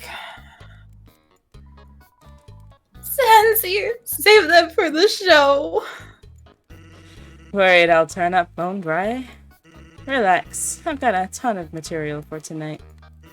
The skeleton. But and the bar transforms from snickers into scattered wheezes, chortling, and head shakes. Ichigo, do the emote. With a playful little wink, Sans motions to one of the bar stools. Here, get comfy. Because is there a check the bar stool option? You climb onto the stool and take a seat. I saw that coming. Whoops. Whoops. What? Watch where you sit. Sometimes weirdos put whoopee cushions on the seats. Anyway, let's order. What do you want? Let's do burger this time. Okay. Burger. Hey, that sounds pretty good. Because we had fries last time. Sans flags down a humanoid flame monster behind the bar. Grillby, we'll have a double order of burg. Why don't you speak? Spica. Grillby nods and retreats into the back room. It's a little quieter without the sound of crackling flames. Somehow he isn't setting the wooden floors on fire. Sans interrupts your gawking. So, did you have a great time with my bro? Iris is very great. It's very lame. No, very He's great, very great. We love Determination. Papyrus. I am your determination. I know you are. Yeah, my brother is the coolest. You'd be cool too if you wore that costume all day. And he's captain of the Royal Guard. Which, in my opinion, is very impressive. The warmth returns as the bartender emerges from the back room. After setting the plates down in front of you, Grillby goes back to cleaning the glassware. Pick my next poison, rum juice or whiskey juice. Juice. Look at that burg. A golden bun houses the patty, melted cheese oozing from the sides. The savory smell invites you to take a big bite. But before you can do so, Sans dangles a bottle in front of you. No, don't do it. No, Ayoshi, don't do it. We're not having ketchup this time. Yeah, want some ketchup? No.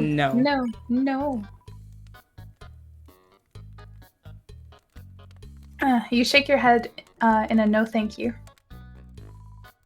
Sans shrugs. Well, more for me.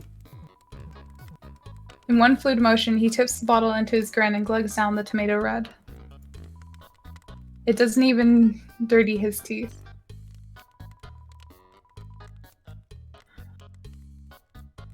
Setting the bottle down, he eyes you with a hint of curiosity.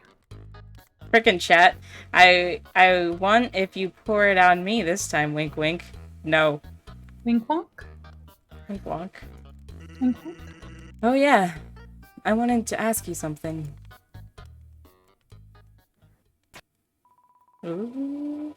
The lights dim around you except for a spotlight that shines above you both. This is new.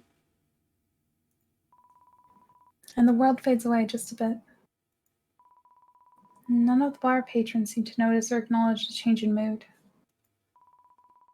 Maybe it's just your imagination? You focus hard on the skeleton sitting next to you. And he simply smiles the same smile. I knew it. Yeah. Do you know about resets? Yeah. Reset Be honest. yes? Be honest. We be honest. We're building trust Okay. here. So you know. So you do. Huh. Oops. What a thought, right? Being able to start things over if you mess something up. Or just because you can. Honestly, I don't know how true it is. I have hunches, theories, but that's it. Nothing concrete. I think in order to have that special power, you have to have a little something called determination. Monster souls don't have determination. I mean, we are determined, but we don't have determination coursing through our souls. Human souls, on the other hand, the human that came here before you had plenty of determination. Sometimes I'd notice them exploring the underground like they've seen it all before. And your soul? Well, I'm sure you've got more determination than me, considering I don't have any. Wouldn't that be something, though? If you and I already knew each other from another time? Sans trails off, eyelight studying you. Somehow you feel his gaze on your soul, like hands gently turning your heart over. Eventually, the sensation fades. Well, I'm sure I don't need to freak you out with my theories. You're probably overwhelmed by everything going on. Falling into the underground, surrounded by monsters, falling off a bridge. I don't blame you for being on edge. Don't worry, though. You're safe. After all, didn't I promise I'd look out for you, kiddo? Mm. What promise?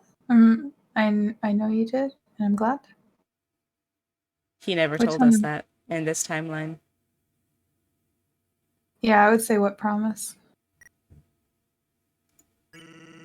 Nothing gets past Nothing you. gets past you, huh?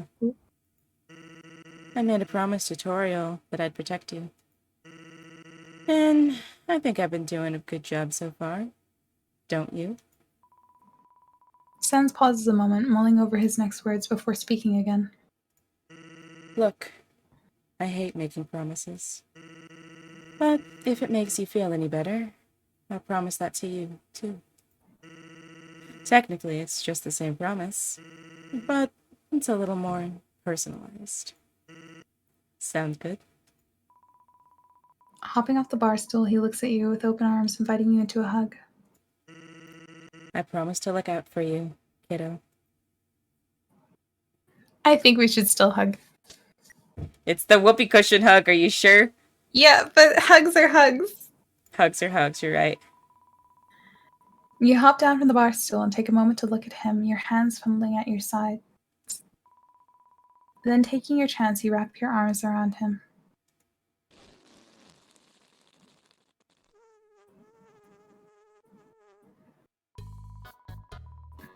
Sans bursts into laughter, and you push him away with a snort. Whoopee cushion in the hoodie.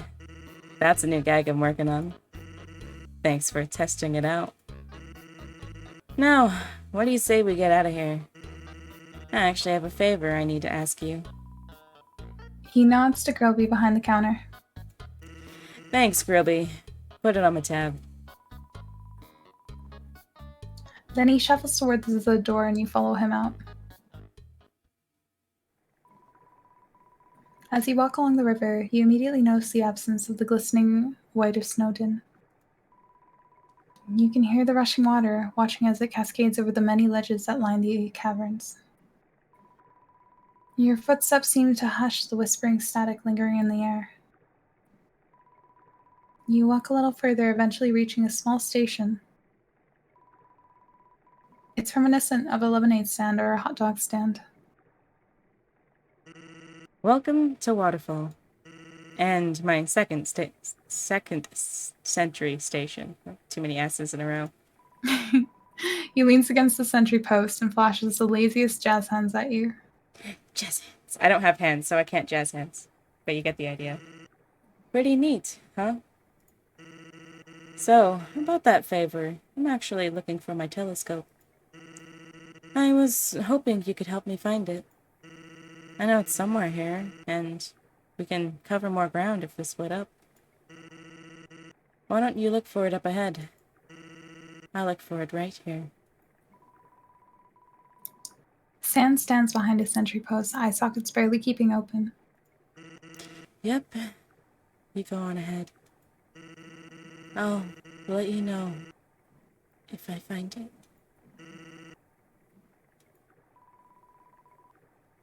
And he slumps over the counter face down. Upon closer inspection, you can hear his snoring rumbling from his skull. You decide to press on without him. What do you mean your stardust won't go up? It usually goes up after like 10, 15 minutes, I think. Who's that? Hey! Hey! Hey! A voice snaps at you. Yeah, I'm talking to you. Oh, no, Oh! never mind. Whoops, I thought it was Undyne. Undyne. A dummy shoves themselves in front of you. Cotton spills from the seams of their torso. Aha! I finally found you, human! Yeah, I know what you're thinking. Oh no, it's a fearsome ghost and a dummy. I'm doomed. That's right, you're doomed. Doomed! Doomed! Doomed! I'm not scared of you humans. Not like my cousin, also a ghost and a dummy. He's a shy sort. He wanted to catch a glimpse of the human that had fallen into the underground. He was gonna hide and watch you. But then he never showed up. Oh, but then you never. Oops.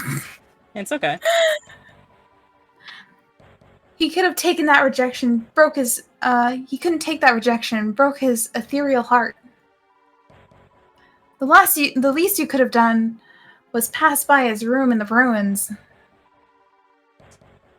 You may have ignored him, but you ain't ignoring me. Oh. Your breath catches in your throat as your soul leaps out.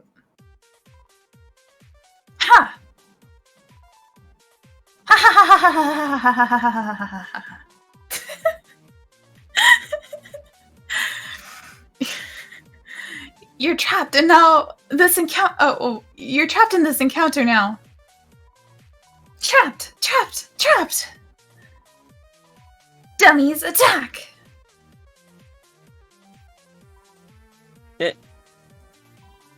And oh, that's right. I fired them. They were useless. Well, how about dummies that aren't garbage? Robot dummies, attack! Sad trombone noises.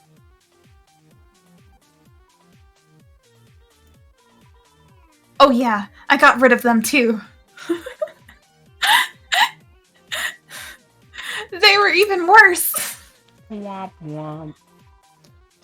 Well, just goes to show you can't count on friends.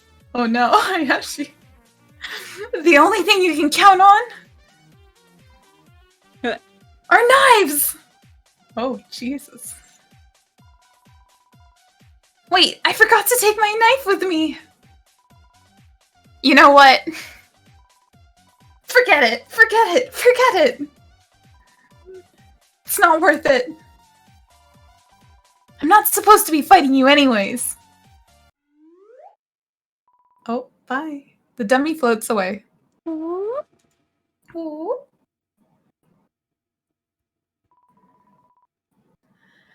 But you're still in the encounter. If you're still in the encounter,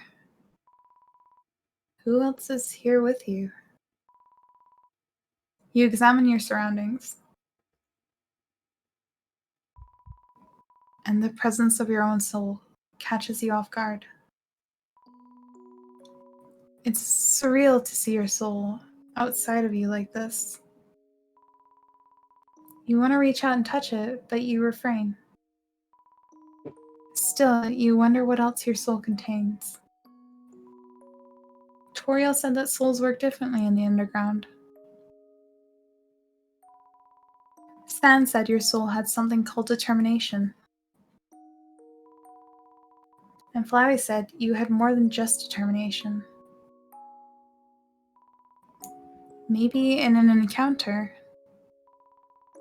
you'll be able to understand your soul better. You try to relax, breathing in through your nose and out through your pursed lips. Soon enough, you feel the protective wall of determination fade just a little. And when it does, it reveals the core trait that embodies you the most.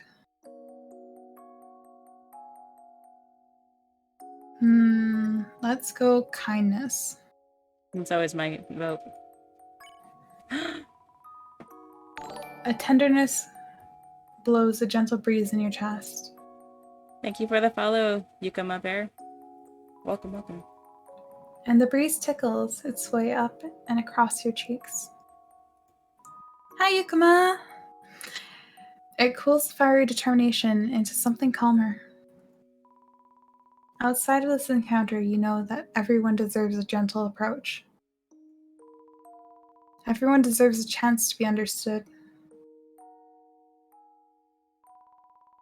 You want to be that beacon, that lighthouse in this storm called life. You know, I would have read that as bacon.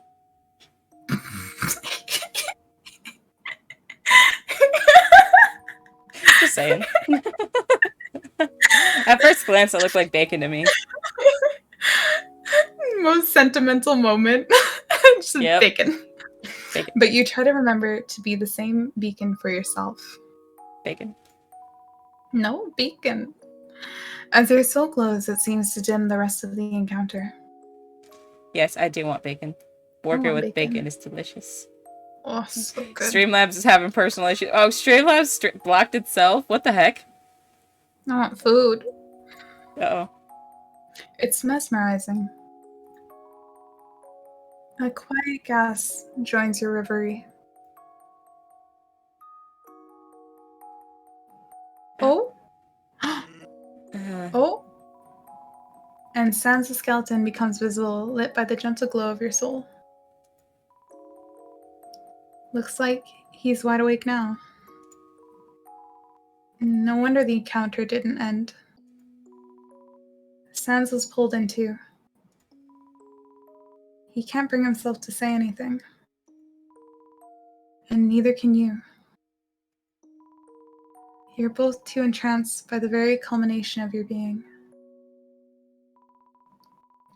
As it suspends itself in the air, pulsing strong with kindness.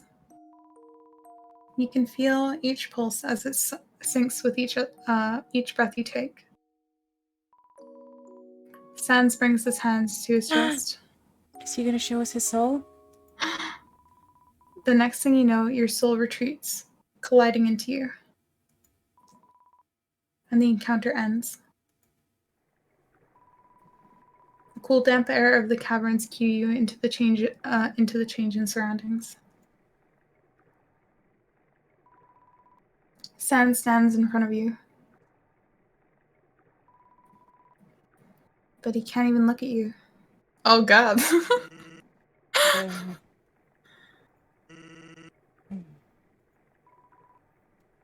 You call his name.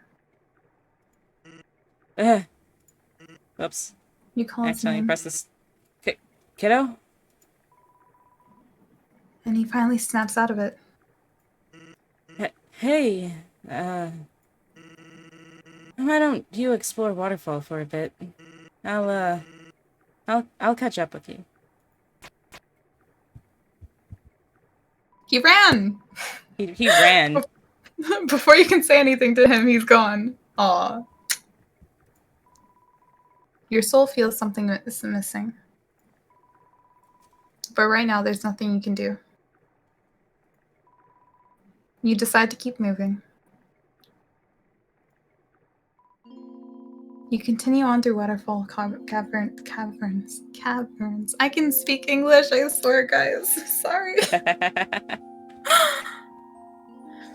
And the rushing and crashing of the falls calms and quiets into a whisper. Okay, so I'll do Undyne this time, so you're not talking to yourself for Thank you. 3 people. The silent sound of static shuffles through the air. A soft glow emanates from the rocks and water in a strange, faded luminescence that dances across every surface. You stop to admire the blue light as it reflects off your skin. Sleep time! Yandere! Sleep time! Go Just sleep. then a voice rings out. I'm great, and this is me yelling about how great I am! I'm great, and this is me yelling about how great I am! I swear if my sister walks in. You observe your surroundings, but you don't notice a soul.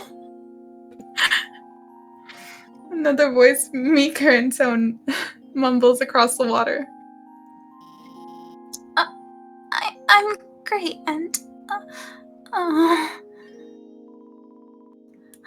great, and You could have sworn the voice was right next to you. And that's when you notice the flowers. All over the marsh are blue flowers. Some are growing by the water, some along the cavern path. They glow with the same faded luminescence. You notice 2 of them that continue to repeat the words you just heard.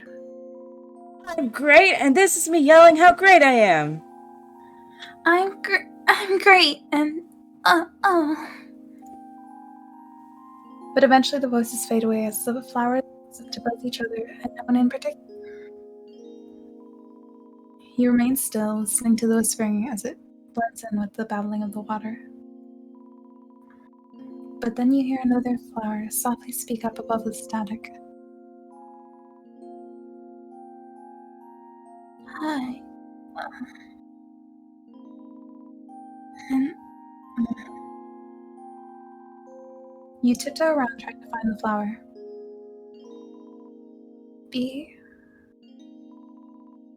Hi.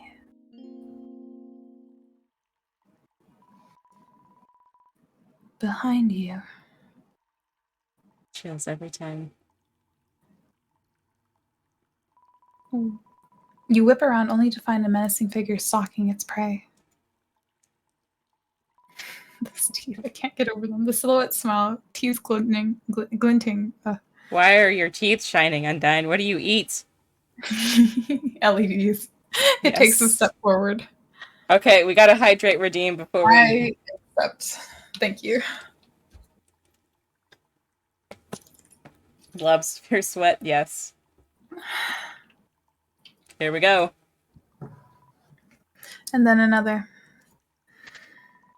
And then another. Until it bolts for you. And the shadow grabs you in a headlock. And then you feel a fist rubbing into the top of your head. Welcome to the underground, punk!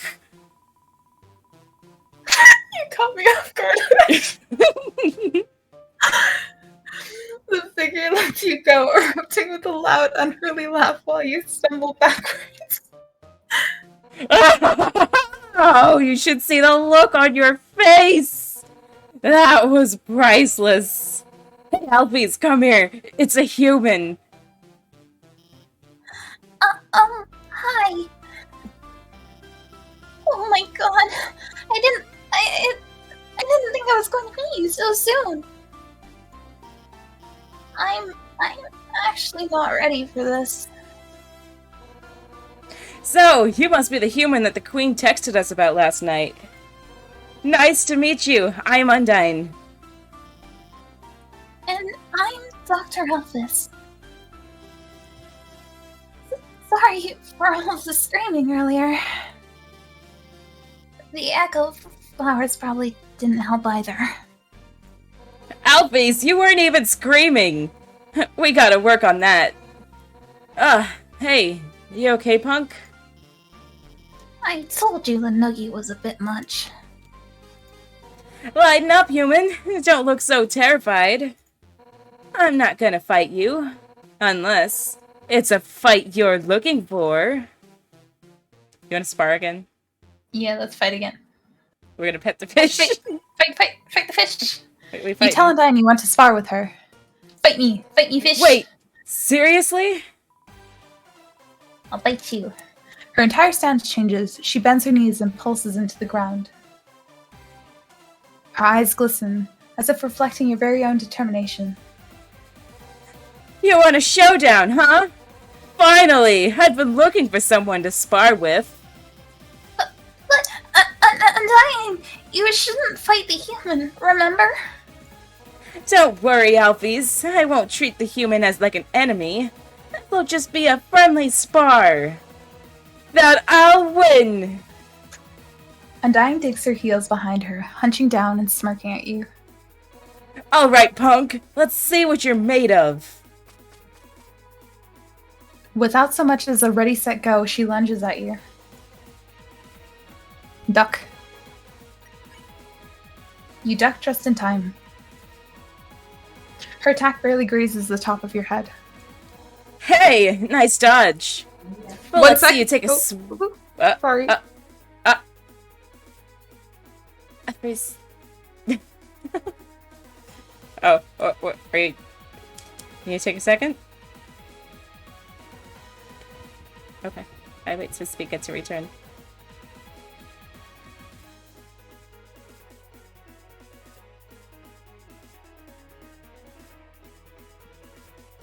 Now let's catch up on chat while we wait.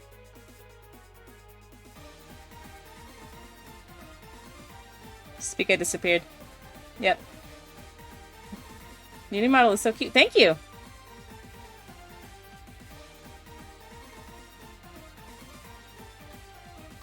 Sorry. It's okay. You alright? Yeah. Barged in. It's all good. Okay, ready? Mm. But let's see you take a swing at me! Give me all you've got! Clash. You sure? Yeah. Okay. You clash against Undyne with all of your might. But you take care not to hurt her. She pushes back, though you can tell she's only using a fraction of her strength. A hearty laugh bellows from her as she tightens her stance. Heck yeah! That's a fighting spirit! That's what I like to see! For a moment, her stance softens. I think I'm gonna like you, punk. Undyne strengthens her stance once again, and she shoves you back. Well, don't be afraid to show me what you're made of. Let's make this a spar to remember. Undyne! Alphys! Papyrus comes rushing in. Look at Alphys' face! That's like Papyrus just walked in on her watching something she shouldn't have. That's the exact look she has. That is the exact look she has on her face right now. Oh! There he goes. Only to pass everyone completely and crashing into some tall grass. He gets back up and joins the group. Forgive me for interrupting, but I have some very pressing and important news. What's up, Papyrus? We already know there's a human in the underground. You're kinda late on that. No, it does not concern the arrival of the human. But it does concern the human. Be prepared, for this piece of news will be hard to believe. Ahem.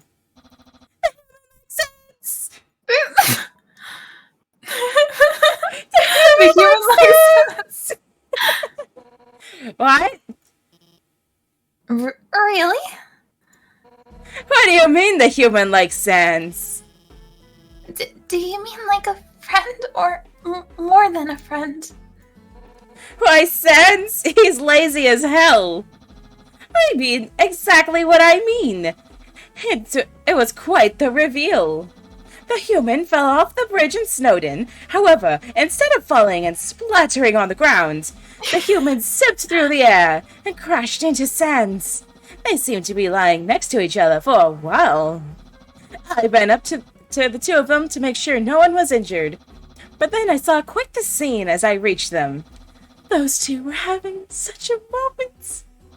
Sure, they were just laughing with each other, but there was something more in the air. Truly, the human has feelings for Sans. As friends? As more? Who knows? But it was certainly soulmates material. Aw, that's so sweet. Ichigo. I hope he turns. Oh, wait. I hope he turns out to be your soulmate. The human loves Sans! Oh! The memory of Sans laughing, the memory of Sans laugh warms your heart and your cheeks with love. And embarrassment. Right now, mostly embarrassment. Do not be shy, human. I approve of you as a soulmate for my lazy brother. You solved all of my puzzles, and you're my friend. You most certainly meet all my standards for him. Wow, you have some low standards for your brother. But I think you might need to practice how you approach him. Fear not, for I am an expert in soulmates. I snagged this soulmate guide from the library. May I see it? Papyrus hands the book over to Alphys. She briefly flips through the pages.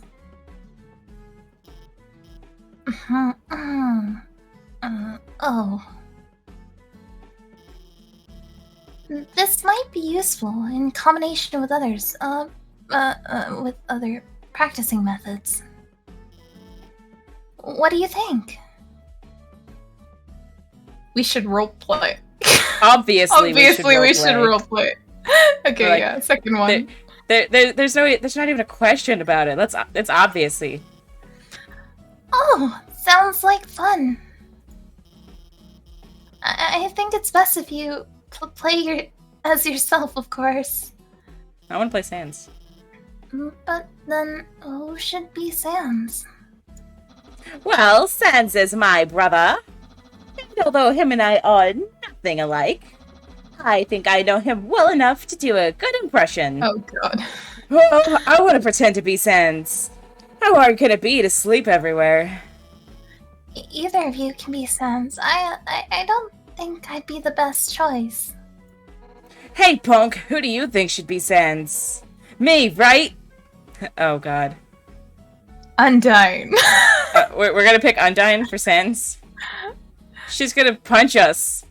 Okay, Papyrus. Let's go with Alfie. No, I'm kidding. Like, Papyrus knows everything about him because they are brothers. Oh, but I mean, we can rewind time. Reaction. We can rewind time. Okay. Let's do Papyrus first.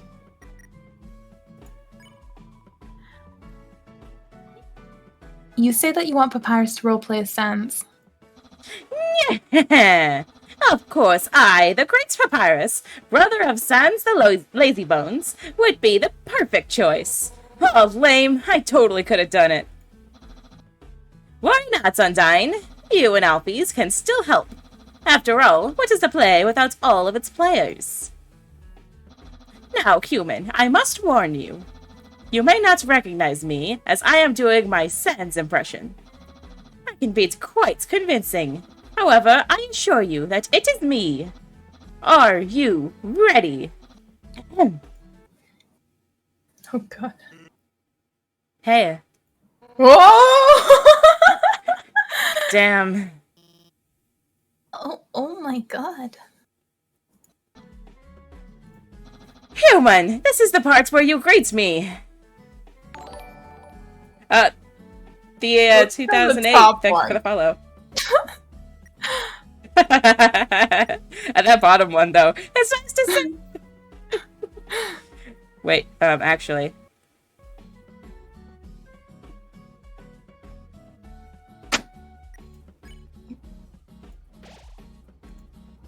There you go. I saved it there in case we need to reset. It makes it easier than scrolling all the way back. True. Okay, so hello, Sans, or hi, Sans. You speak softly, mumbling Sans' name. Papyrus shakes his head. No, no. If you are going to get anyone's attention, you must be bold. You must be confident. Like this. Greetings, human. It is I, the Great Papyrus. Yeah, how else are you going to wake him up? I see the problem here, human. Clearly, you are very shy. Don't worry. This can be easily fixed with practice. Therefore, I offer myself as the practice dummy for your affections. Well, I mean, I guess that works. Papyrus is a skeleton too. You're just gonna be everyone's soulmate, aren't you, punk? Now, the human is practicing for Sans. Go on, human. Don't be shy. Pretend that I'm a taller, non-hoodie wearing version of Sans. Hand?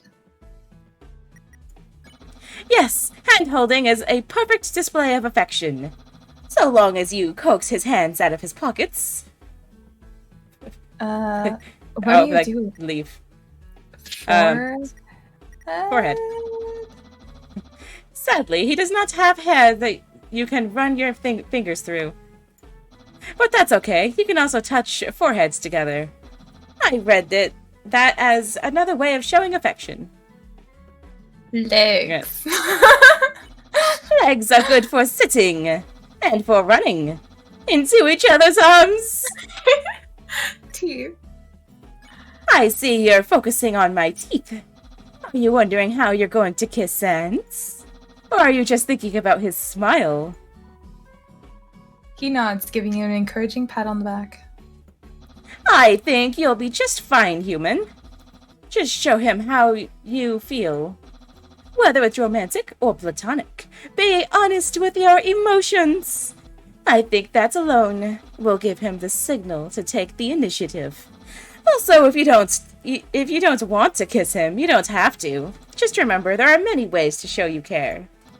However, if you truly want to kiss him, don't let his lack of lips discourage you. Whoa, who's kissing you now? I like how everyone just like panicked. Papyrus's face. He's like, oh, Sans, I've been caught. Who's kissing who now? Shock.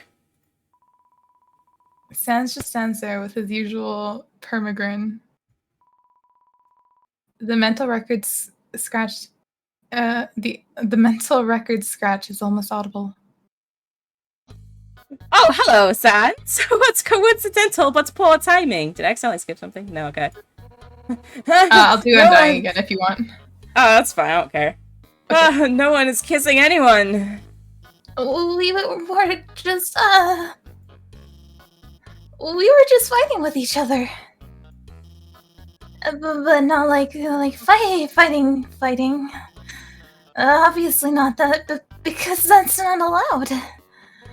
Yeah, just some friendly sparring. For the record, I won. I just happened to be passing through. That is why I am here. No reason in particular whatsoever. Anyway, we actually have to go now. I have some experiments in the lab I need to tend to. Yeah, and I gotta help Alphys with her nerd crap. And I'll go wherever they're going. Papyrus, Alphys, and Undying hightail it out of there, leaving you alone with Sans. Huh. Did I rattle their bones or something? Because they looked like fish out of water.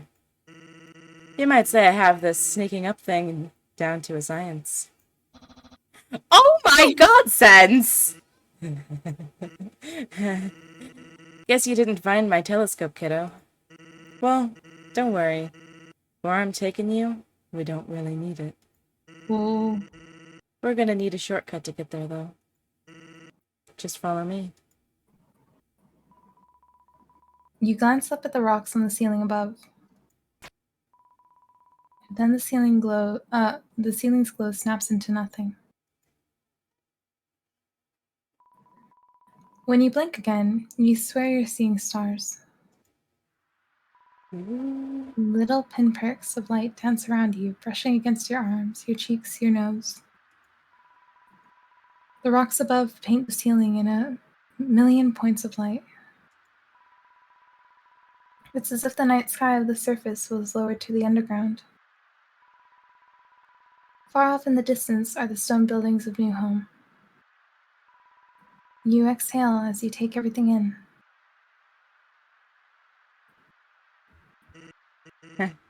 Speechless? Yeah, I know. It rocks. Your head snaps in his direction and he chuckles. What? You got a better one?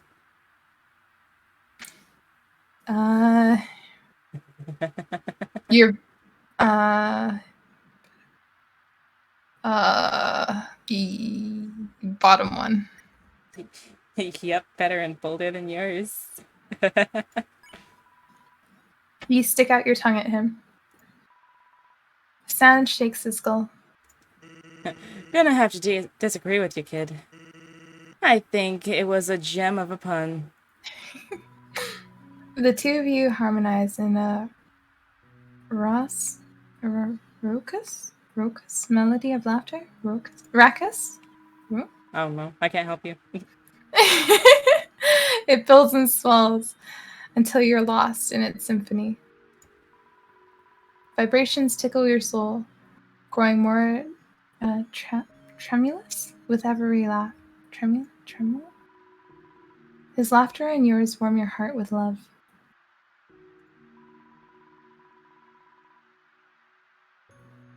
Eventually, the static chases after, until it's the only thing that remains. Jeez, kid. Ask me before you tickle my funny bone like that. Sans wipes a non-existent tear from his socket, a warm smile on his face. I hope you're feeling a little more relaxed now. Sorry I ended up fleeing from you earlier. Your soul was pretty tense when I saw it. So much so, I felt your tension in my bones, too. Anyway, I figured you could use somewhere peaceful to calm your nerves. And this place is perfect for that. It's also perfect for taking naps. Really? I should try it sometime. Hey now, don't steal my spot, kiddo. I'm more than happy to share, though. Ooh. He looks up, and the tilt of his skull gestures to the shimmering stone that blankets the cavern ceilings. For a moment, you swear you can see the star reflecting in the darkness of his eye sockets. That's pretty. And then your gaze meets his eyelights in passing. You avert your gaze, opting to lose yourself in the sparkling above instead. A chuckle escapes him. Enjoying the view? These gemstones are the closest thing we have to stars. But it gets repetitive after a while. Above ground, the stars are constantly in motion. They're always appearing in different places in the sky. But here, they're always in the same positions, never changing. And when you make wishes down here, they don't travel up to the sky. They echo over and over again until they're lost in the static. But that doesn't stop monster kind from wishing. Everyone in the underground has at least one wish in Waterfall, or has made one wish in Waterfall. Tori, Papyrus, Undyne, Alphys, even me. It's true. Once upon a time, I made a wish. A wish for my brother and I to live a happy life on the surface. Yeah, I know. If I reveal my wish, it won't come true, right? He said the thing. He did. He did say the thing, Ichigo. If you want to take it down as Sans wishing he and his brother can be on the surface, put it in the server. But if it never actually comes true, then does it really matter if I tell someone? And what if it's already come true, but was taken away? that could have happened if that could have happened and I'd be none the wiser. Doesn't matter though. I gave up on wishing. He pauses a moment to give a longing look beyond the ceiling. So many monsters wish to leave the underground. They wish for the barrier to break. But even if we make it to the surface, even if we find happiness, what if someone resets?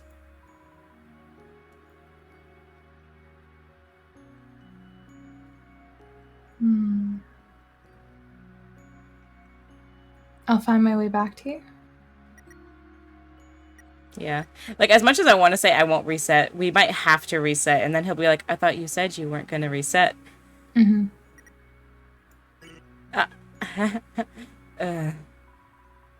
Sans smile falters. You swear you can see his soul just a little. Is that a promise, kiddo? I thought you hated promises.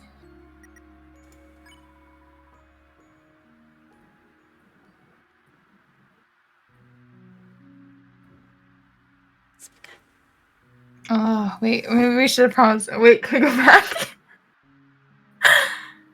Yeah? Okay, wait. Say yes.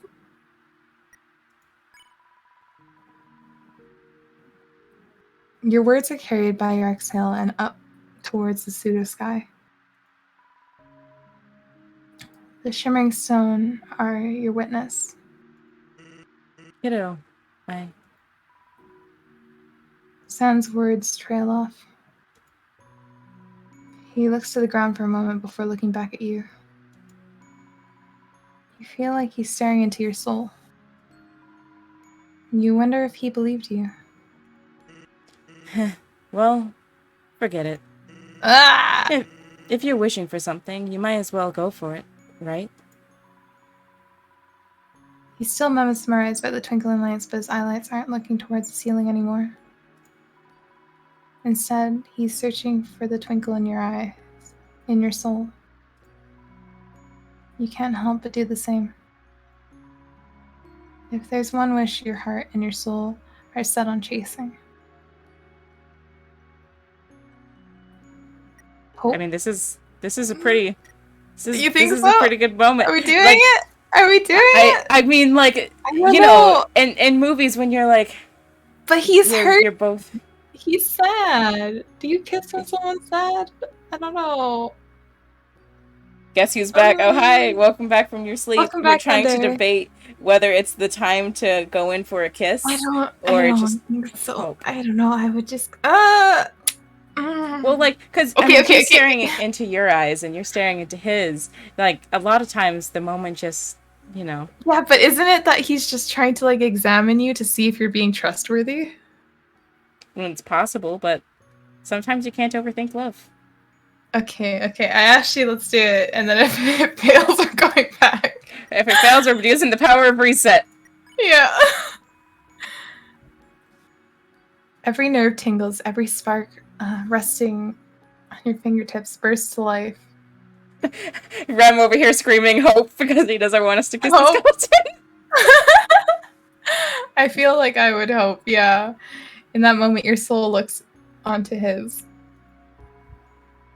And you feel shockwaves bolt through you, head to toe. It's not too late to go back. Should we go back? I don't know. Let's see what he says. You notice the gentle glow of his eyelids, the quiet curve of his smile, the lazy tilt of his head, the graceful slump of his shoulders. I wouldn't describe him as graceful.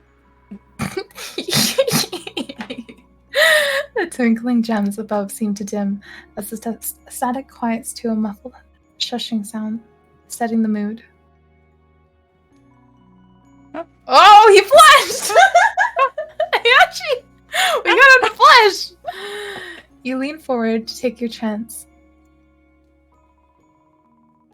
And your lips catch his smile in a tender kiss. Oh god, he did it! Oh god! Hayashi, we did it! We did The it! tingling sensation warms your heart with love. Oh, Roka's gonna be so sad she missed this. I know, right? You press slightly, barely pushing into him. And for a brief moment, it feels like he's leaning into you too. He smiles. You both pull away from each other. And the first thing you notice is the beat of his soul. It matches your nervous rhythm for a breath or two. Then it beats even faster. Didn't I just say that if you reveal your wish, it won't come true?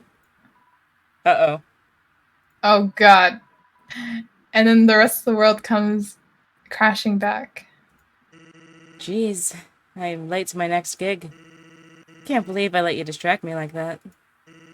Luckily for us, it shouldn't take too long to get there. Would you be surprised if I told you I had a shortcut? Are you taking us with you?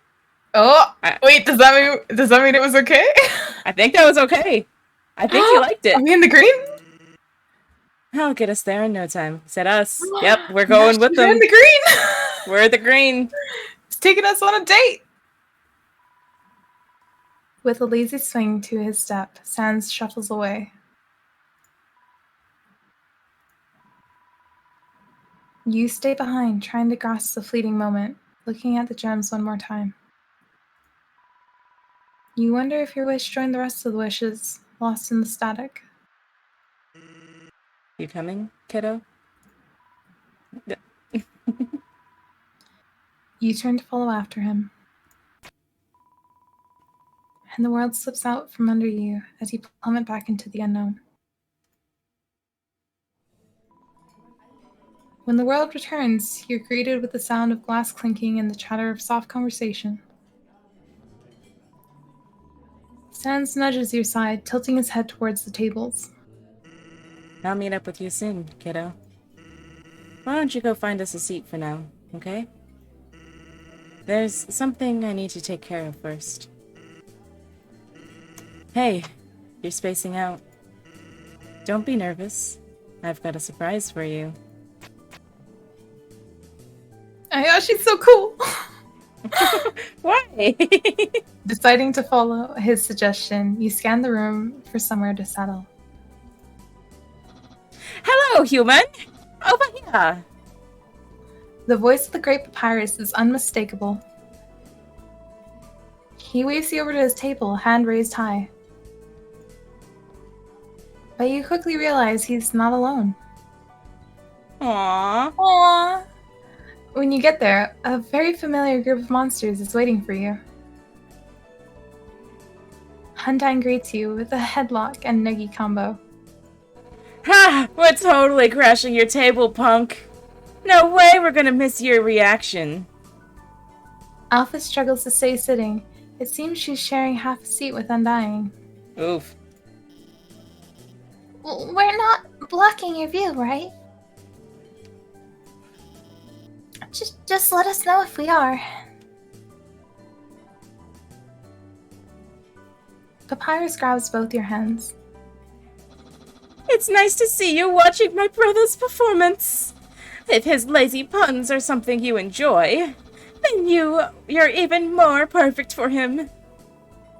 Both Papyrus and Undyne finally let you go. Let go of you as one more monster joins the table.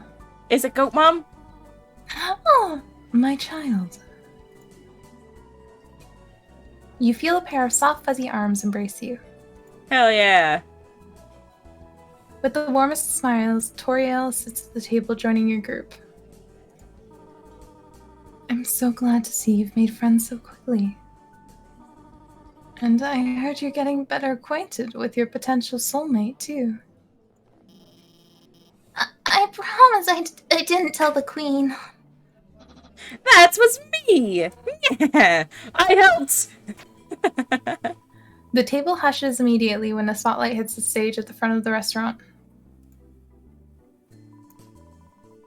A tall, lanky robot claims the light, the beams reflecting off the metal. I forgot my Metaton voice. Do you want me to do Metaton? Yes.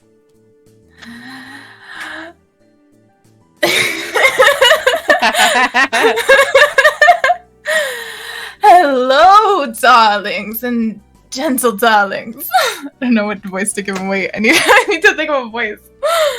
You gotta be sassy. Sorry about the dreadful wait, but you know what they say. The anticipation can be just as delicious sometimes. Oh god, wait, no, I can't do it. I can't do it. You already started. Commit. After all, tonight we have someone you all know well. As much as I know you hate for me to leave the stage, I am happy to introduce our very own hilarious Comic Sans! The audience erupts with claps and cheers. And you can't stop smiling as none other than Sans the Skeleton takes the center stage. Knock their socks off, Sansy! The robot exits stage right. I like how that's art left, though. And Sans walks up to the microphone while he peers into the crowd. Hiya. The audience greets him back in a chorus of "Heya, Sansy!" Hiya, Sansi. Thanks for being here, everybody. You know, I thought about canceling today. I was so bone-tired. But I think you'd have a bone to pick with me if I didn't make the night humorous. The crowd is a mixture of snickers and groans. But the atmosphere is a joyful one, and the smiles of each monster's face a testimony to it. Don't worry. There's a ton more where that came from. One of the audience members shouts, "A skeleton?" Nah, we're at MTT, guys. It's more like a metaton. And so it begins as the laughter of the audience drowns the remaining silence. My, a pun using my name? Oh, yes! I can't! Now, before I get into more jokes, there's a serious matter we have to discuss. Did you know there was a kidnapping at Torio's school? A collection of gas scatters through the crowd. But Sans chuckles into the microphone to calm the concern. Don't worry, everything's okay. The kid woke up. The audience breaks once again, the initial shock sparking into laughter, electrifying the room. Oh, a kid napping. I get it now. Wait, did you not get it the first time, Ayashi? No, I didn't! Oh no, Ayashi! Like, it just hit me. That's why I was like, oh, wait a minute. I was just like, what do you mean he woke up? Like, last time I just didn't get it. It was after a long day at work. I didn't understand. And now I'm like, oh. Yashi, please. Look, Ichigo, I was tired, okay? Excuses. Yes. Speaking of which, I started my day pretty late. Surprising, right? Well, anyone who knows me intimately knows that I'm great in bed. Sans turns to you with a wink. I can sleep for days. Everyone else doesn't seem to notice where he's looking, lost in their own sea of snortles. As he goes through his routine, you pick apart all the little things about him. His timing, his laid-back attitude. How he commands the audience with a mere shrug of his shoulders and smirk. You're lost in the laughter, lost in his puns, lost in the magic. Lost in his magic. Believe it or not, sleeping isn't the reason I'm late. You can feel his eyelights on you. Did you all know we have a human here tonight? This is different. Oh, all the focus zeroes in on you. It feels like every monster in the room is gawking. Can't escape. Hey, kiddo. Mind coming up here for a moment? Oh. But Sans' voice cuts through any nerves. Your current company, along with the rest of the audience, claps and clamors, egging you on. Undying almost shoves you out of your seat. I want her to say, like, get out of here, punk. Oh, go get him, punk! I was right. Correction, she shoves you out of your seat. You look up at the skeleton on stage as he raises a hand in your direction. Your soul thumping even more Ricochet. Ricochet? Oh, against your He looks like Ricochet.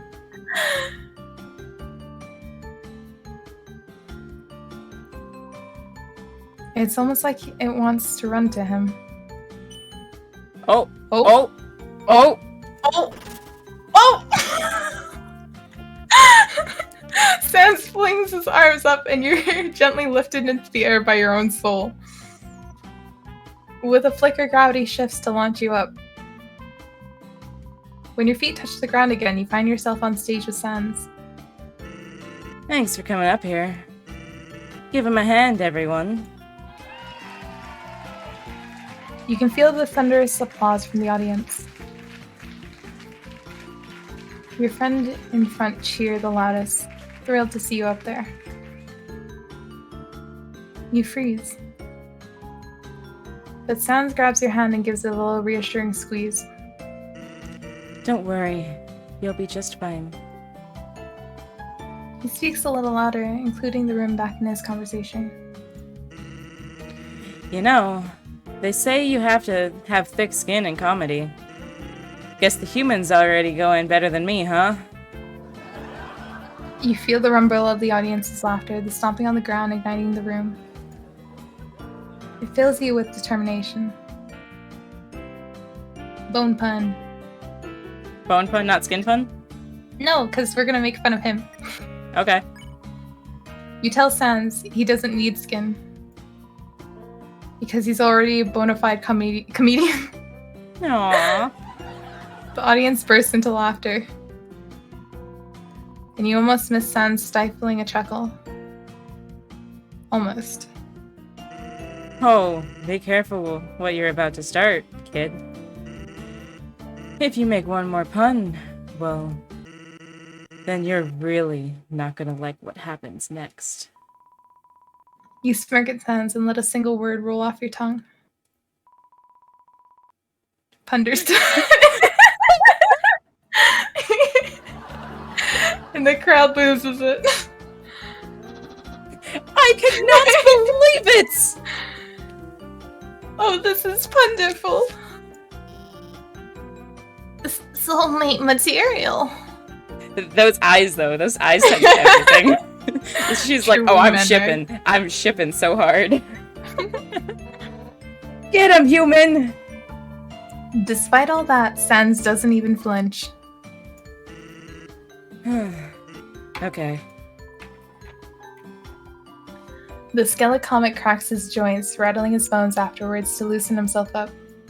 Oh, it's getting real. A low chuckle rumbles up his sternum.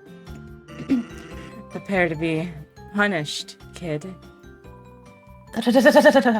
He turns back to the audience.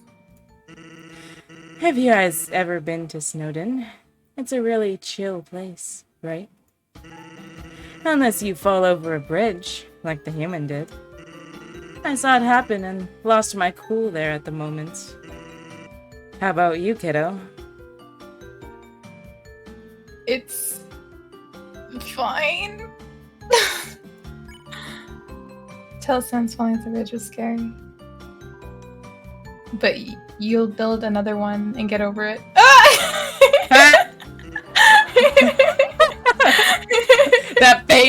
That face of, oh gosh, he just destroyed my pun. I'm just glad it didn't snowball into something else worse. Time blurs as the banter continues. Neither one of you surrender, taking the crowd down with you. Your words mingle with his, your jokes dancing a melodic tango. And the audience is nothing more than your accomplice. accompaniment. Then, with one final quip from Sans, the crowd explodes into hysterical laughter.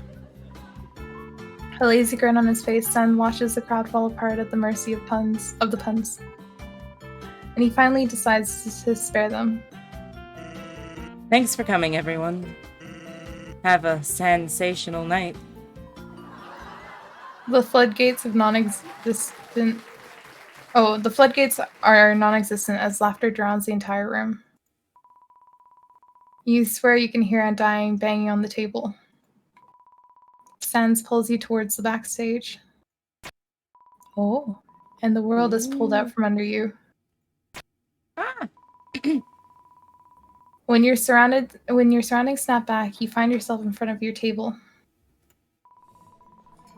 Smiles radiant from each one of your friends' faces regarding you, and Sans with excitement. I love Papyrus's. His sparkle eyes are so happy. He's very happy. That was a great performance! You really did it to him. Consistent as always. Nothing more humorous. Thanks, everyone. I'd say we really tickled their funny bones. You shoot Sans a look, which he reciprocates with a smirk.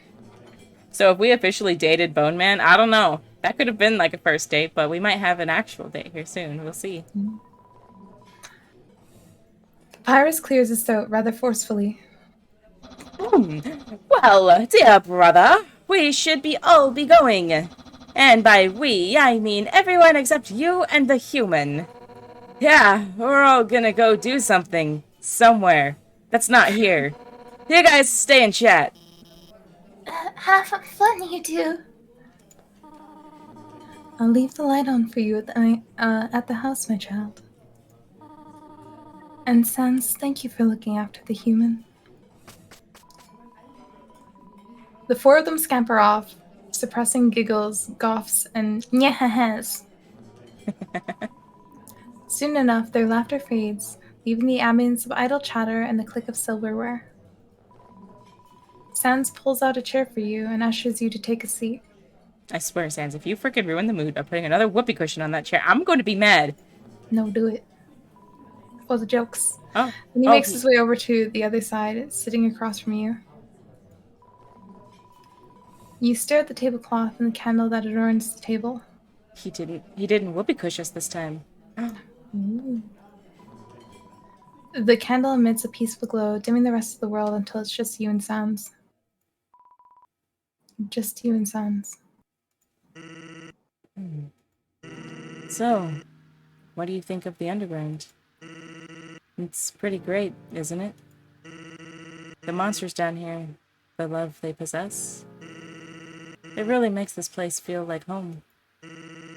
You can see it in the way they act. They really do care. Come here often? What's that face for? It was rhetorical. I mean, we both know the answer to that, don't we? Heh. I think you already heard everything I just said. And everything I was about to say, right? So, let's just get to the point. You really care about everyone, and they all care about you. I think that's sweet. But it seems you're pretty fond of one monster in particular, aren't you? When you said what you said in Snowdon, when you looked at me that way, the way you did, I'll be honest with you, I wasn't sure how to take it. But then, you kissed me in Waterfall. Suffice to say, I kinda have a good idea now. Uh-oh. Oh, did we mess up? You can't even look him in the eye. Of course. Of course he'd pick that up. Your finger tingle and your knee bounce up and down without your command. There's a lump in your throat and you can't keep down. Oh, that you can't keep down. You wonder if it's your soul trying to flee. Sans leans back, his eyes light, never leaving you. But whether those eyelights are regarding you with curiosity or pity or disdain, you don't know. Uh-oh. You don't want to know. Oh no, we messed up. Hi, Koru. Oh no. Oh no, Ayashi! Oh You no. could have chose hope instead of the We kiss. should have.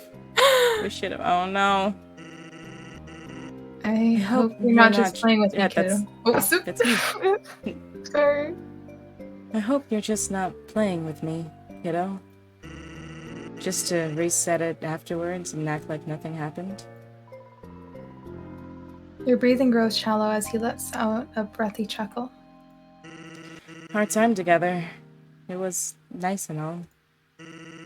But if all of this can be erased and forgotten, then there's no point. Is there? The saddest of smiles lingers on his face as he watches you for a moment. You can feel him searching your soul again. What he's searching for, you have no idea. But whatever it is, it seems he didn't find it. Sans finally looks away from you. Sorry, kiddo. The ticking of time slows down into an hour-long second. Sans stands up. He doesn't move away, doesn't speak. You wonder what he's thinking about. But you can't get his eyes to meet your gaze.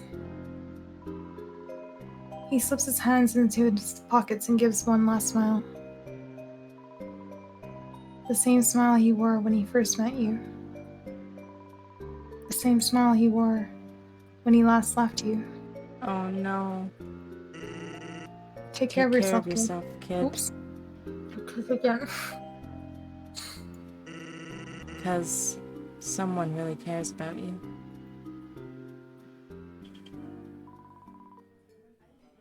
And he walks away from you. So I'll let you know. We haven't saved since this point in time. Oh, okay, that's good. So we can go back. No, so the second this part ends, we're gonna go back that far. Unless I save right now. Which we don't want to do because we messed up. Mistakes were made.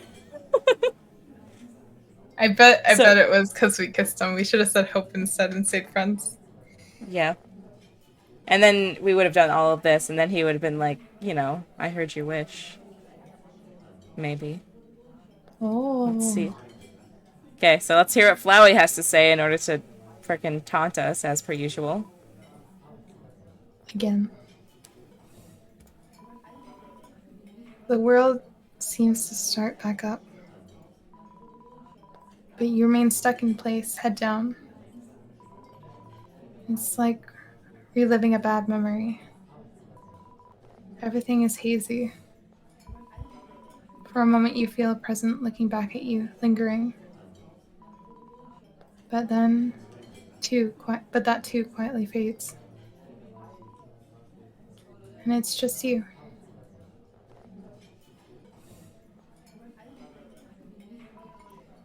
Still just you.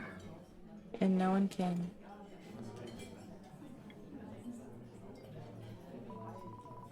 You wish Fly would come to mock you already, so this could be over. This isn't the end? You wish your friends would return to cheer you up. You wish Sans would come back. It wants us to reset.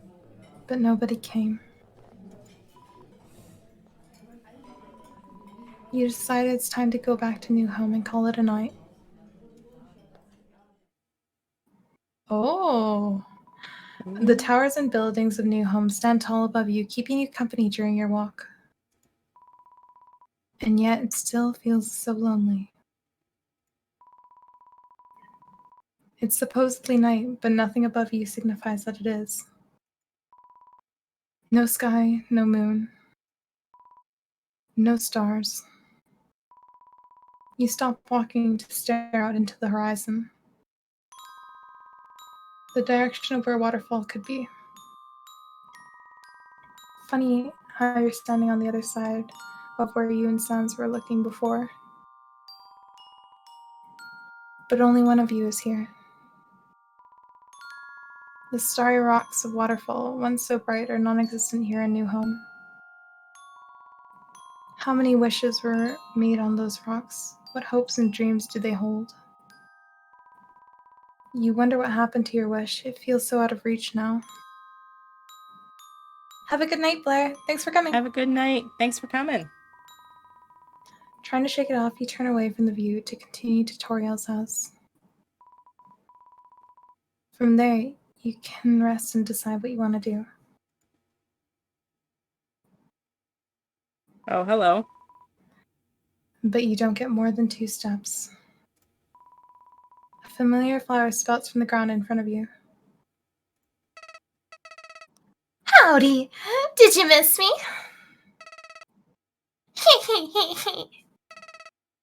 Don't worry, I didn't forget about you. I was just waiting to take advantage of this opportunity. Ah! A mass of thick thorns covered vines emerge from the ground. A sickening crack reverberates through the air, and the vines reveal their tangled prisoner. No! Eye sockets pitch black, slumped over, and is none other than Sans the skeleton. I never thought I'd get past Smiley Trashbag's defenses. He's caused me my fair share of resets. But golly, this was easier than I thought. Especially after you did, especially after what you did to him. We didn't do anything to him. I think we upset him. I think we made him feel like he couldn't trust us. Just so you know, this is all your fault. Aw, don't look so surprised. Did you know it was actually you that lowered his defenses? Oh no. Just by your affection and your love and how vulnerable you made your soul to him. He may not have shown his soul to you, but seeing you wear your soul in your sleep dropped his defenses to 0. That became a small window of opportunity for me. Scary speaker, yes. Very scary. And well, you see where we are now. Flowey swings his vines around, dangling Sans in front of you. You don't even sense the faintest signs of struggle. Give him back. Give him back? You're funny, you know that. He was never really yours to begin with, was he? He never even agreed to be your soulmate. And you're in no position to fight me. You threw away the knife I gave you. But you know what? You worked so hard to make it this far. I'll tell you what. I'll let you have your happily ever after. You just have to let me finish what I started at the very beginning. I just want the satisfaction of killing you once. Give me that, and you'll get to come back and be with your precious Sans forever. How about it? Let Flowey kill you. But there's the option to call out to Sans. Okay, we'll call it to Sans. What if he hears us? What if he doesn't want us to die? Okay, we'll call it to Sans. But what if Flowey hurts Sans by us calling out to Sans? I know, that's the thing, is I feel like we're supposed to take the high road here. I think we're supposed to do self-sacrifice. Because I feel like that could awaken him too. But he might not like that he's, you know, like, he might not want to be with us forever, you know? Okay, oh, call Rem is chiming in. You could save Scum. What do you mean by that? Okay, let's call out to him. No Also saving. No sick. saving. No, We have to, we are have not to go, saving. We have to go back to repeat our Okay, well, let's call out to Sans. That's my final vote. Okay. There's no way you can accept a deal like that.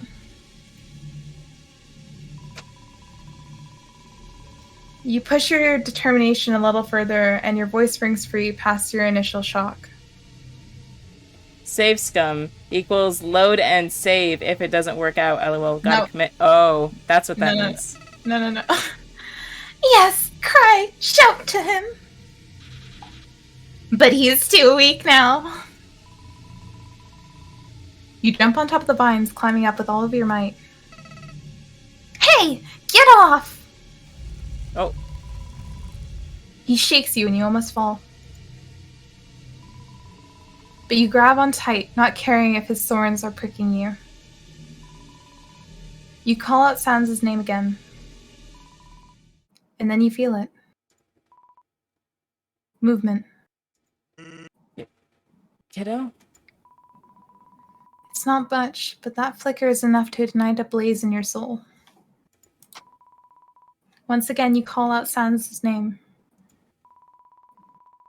He feebly struggles against the vines just to look at you. Hey, I guess this guy isn't gonna leave us alone anytime soon. Grr, you woke him up! How? I can't believe this! I can't believe that you think you can save him. Uh-oh. Look at Sans's face. He's just like, Oh! Oh, we died in it. Oh, wait. Did the game just end? It just killed us. Like, full on, the game is shut down. Oh. Cry. Well, I actually got the bad ending. We died. We did. Damn, I know, well, right? I think that's a good place to leave it. How long have we been going? Wait. So, just opening it up just to see where it would take us. Howdy.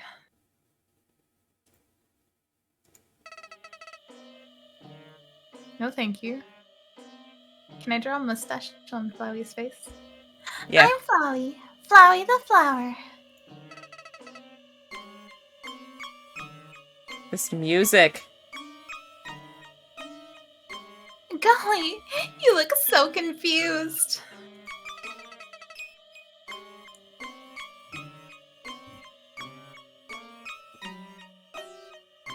Wondering where everything is?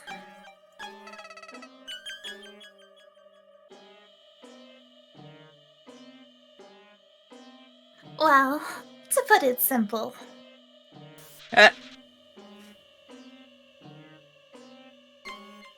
Uh-oh. I absorbed your soul!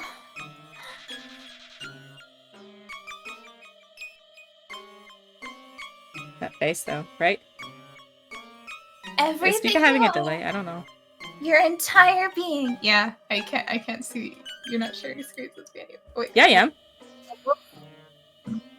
I immediately started to back up. It didn't reload on my end. It's because you didn't click it. Oops. All of that is lost inside of me now. Your soul is mine. So now, all there's left for you to do is live in this dark void within me. And while you're here, I'll do whatever I want in this world. Uh-oh. Oh, but don't look so scared. You're not the only soul I absorbed.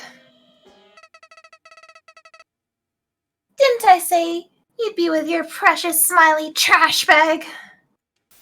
A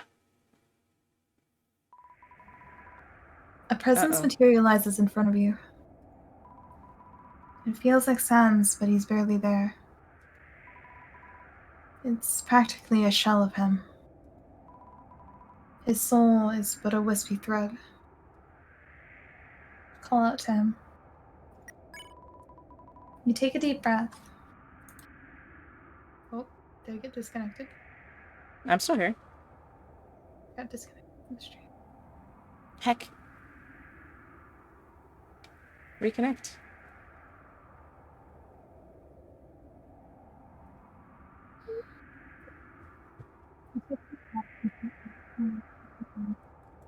Speak up. Hello? There you are. You sounded very far away for a second. Oops. Probably my connection. You take a deep breath and shout his name.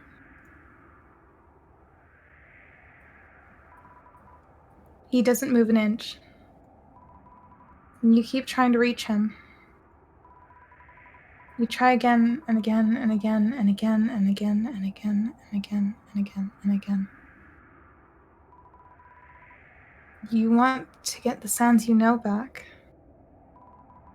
All you can think about is closing the distance between you and this endless void. Just give up. I did. I think that's... Who is whoops. that? That might be Sans, right? Maybe? But usually his heart is blue. Should I voice it as Sans anyways? Yeah. Just give up. I did. You almost don't recognize his voice. It's hollow, devoid of the laid-back, lazy-bones attitude you've grown to love. A lost soul. Your entire being plummets. That's his line at the end of the true pacifist end in Real Undertale. Oh, good to know. Ah! And a long bone scrapes you. You hiss through spitting teeth as pain sears your vulnerable soul. The lost soul summons another bone attack. And this time, you sidestep as an onslaught of bones whizzes by. You continue summoning bone attack patterns. And you keep dodging. But you can't keep dodging forever. You can feel your own pulse speed up, desperately trying to finish his. Oh, to find his. And within the ebb and flow, you feel something faint. It's a faded feeling, but it's there. The tiniest drop of hope. Soon it occurs to you. His attacks aren't for causing harm, they're for protecting himself. He's scared of getting hurt. That glimmer of hope somewhere inside his soul, you felt it, it was there. It fills you with determination. There has to be a way to reach out to him. Those moments you shared with him warmed your heart with love.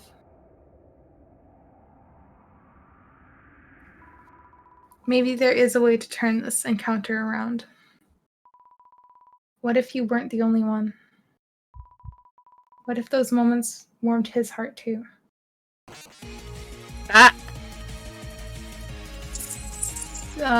Let's start with the order. The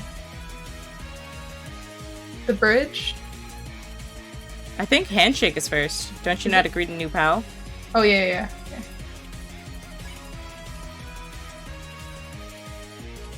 You reach out your hand and tell the lost soul your name.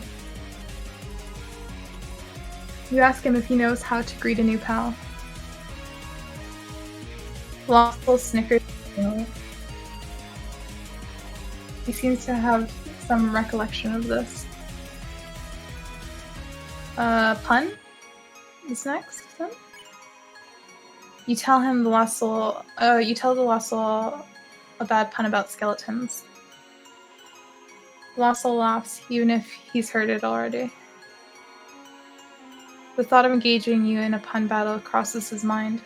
Oh, that was The Metaton. last one. Yeah. So bridge then next. Yes. You tell the lost soul you'll try not to fall off any more bridges. For some reason, he wants to make sure he's there to save you in case you do anyways. Grobies? You tell the lost soul you're hungry for a burger. Always. He wants to offer you ketchup as if it's second nature to do so. Nap? You tell the lost soul you'd like to take a nap. For some reason, he wants to share one of his napping hideaways with you. Stars? You tell the lost soul you should go to the waterfall to see the sparkling rocks. He doesn't know why, but for some reason, he really wants to show you his telescope. You know, I'm starting to think telescope is something else. Oh my god, I actually know. The lost soul hesitates, slowing his attack. And your soul shines with love. Friend. Oh, promise? We made a promise to him. Promise. You promise the lost soul that you'll find him no matter the timeline. He doesn't know why, but your promise fills him with hope. Friends? You tell the lost soul you really care about everyone and you're glad you met them. He nods as if he knows it to be true. The lost soul halts his attacks. For a split second, you feel his soul synchronize with yours. That's all you need. Soulmate. Ah. You tell the lost soul you think he's your soulmate. He doesn't know why, but for some reason, he was hoping that he was yours. A warmth resonates from his soul. His memories are flooding back to him. Kiddo? Getting my soul absorbed wasn't what I had planned for today. What do you say we get out of here? Sans looks at you, a new fire in his eyelights. Ooh. And with a flick of his wrist, he exposes his soul to you. You suck in a breath, backing away as if simply breathing would shatter it. Bringing your hand to your chest, you expose your soul in return. The two souls float together, swirling and twirling about each other in a graceful dance. They tug at the strings that tie them to the depths of Flowey's emptiness.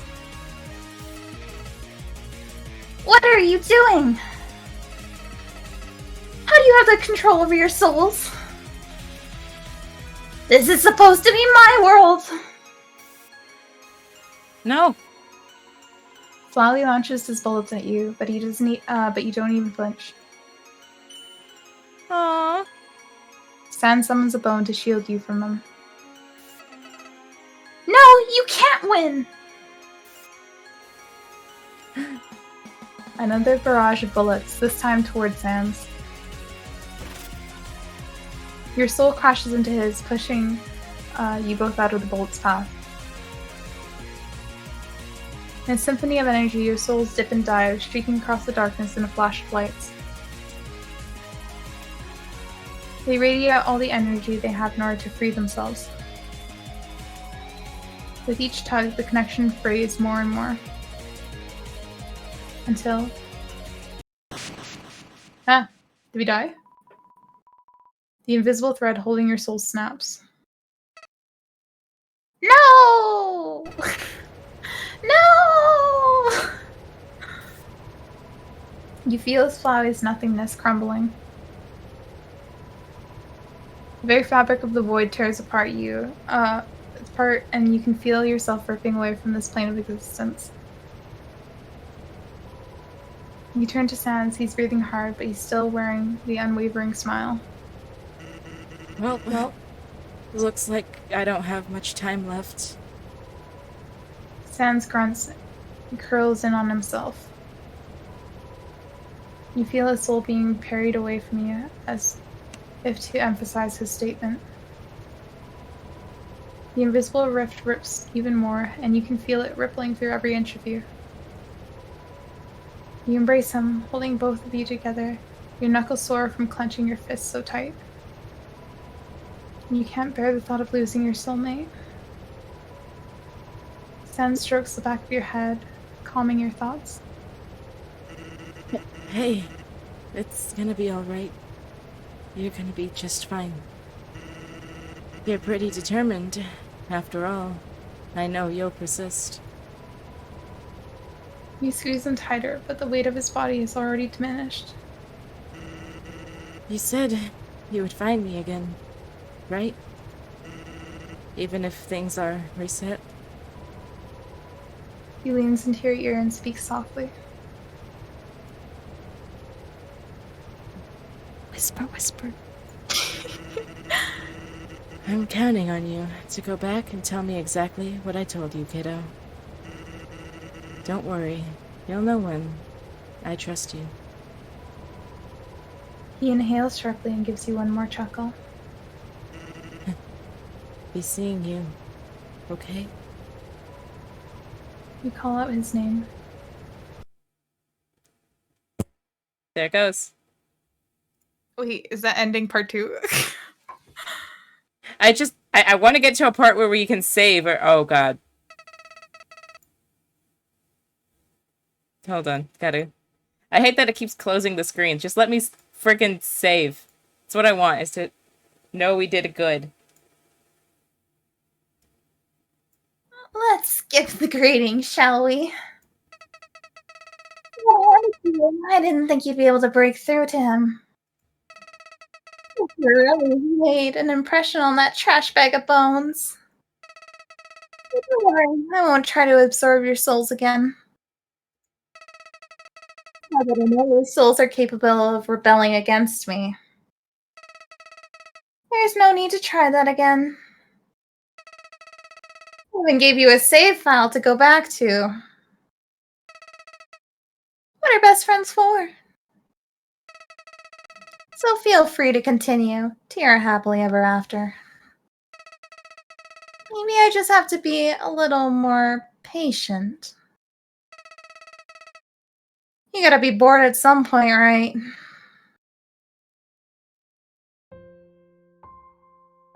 Okay. So now we'll be resetting the timeline again, that I think that this is a good place to end it for now, and we can continue again maybe next weekend. Yeah. Ayashi, we made so much progress though. Woo! We did! That was good. Oh, I want food. I'm hungry. Same though. Let's go see if there's any. Oh, wait, is that a person I recognize?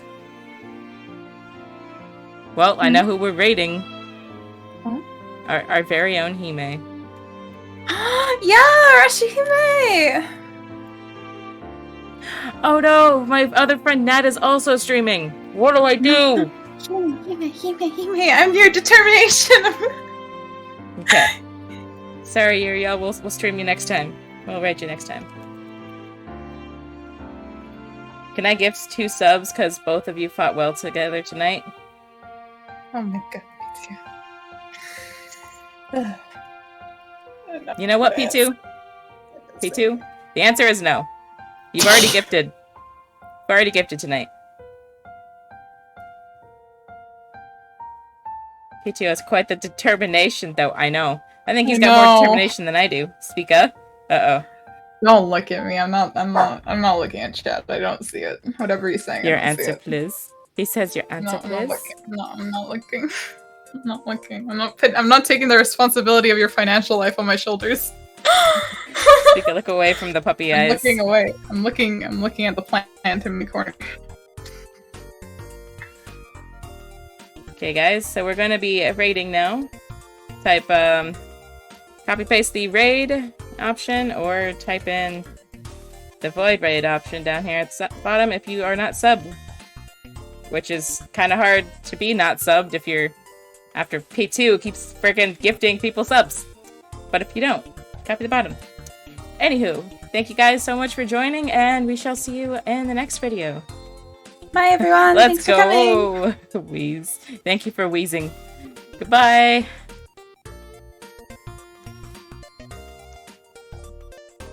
And we're officially rated.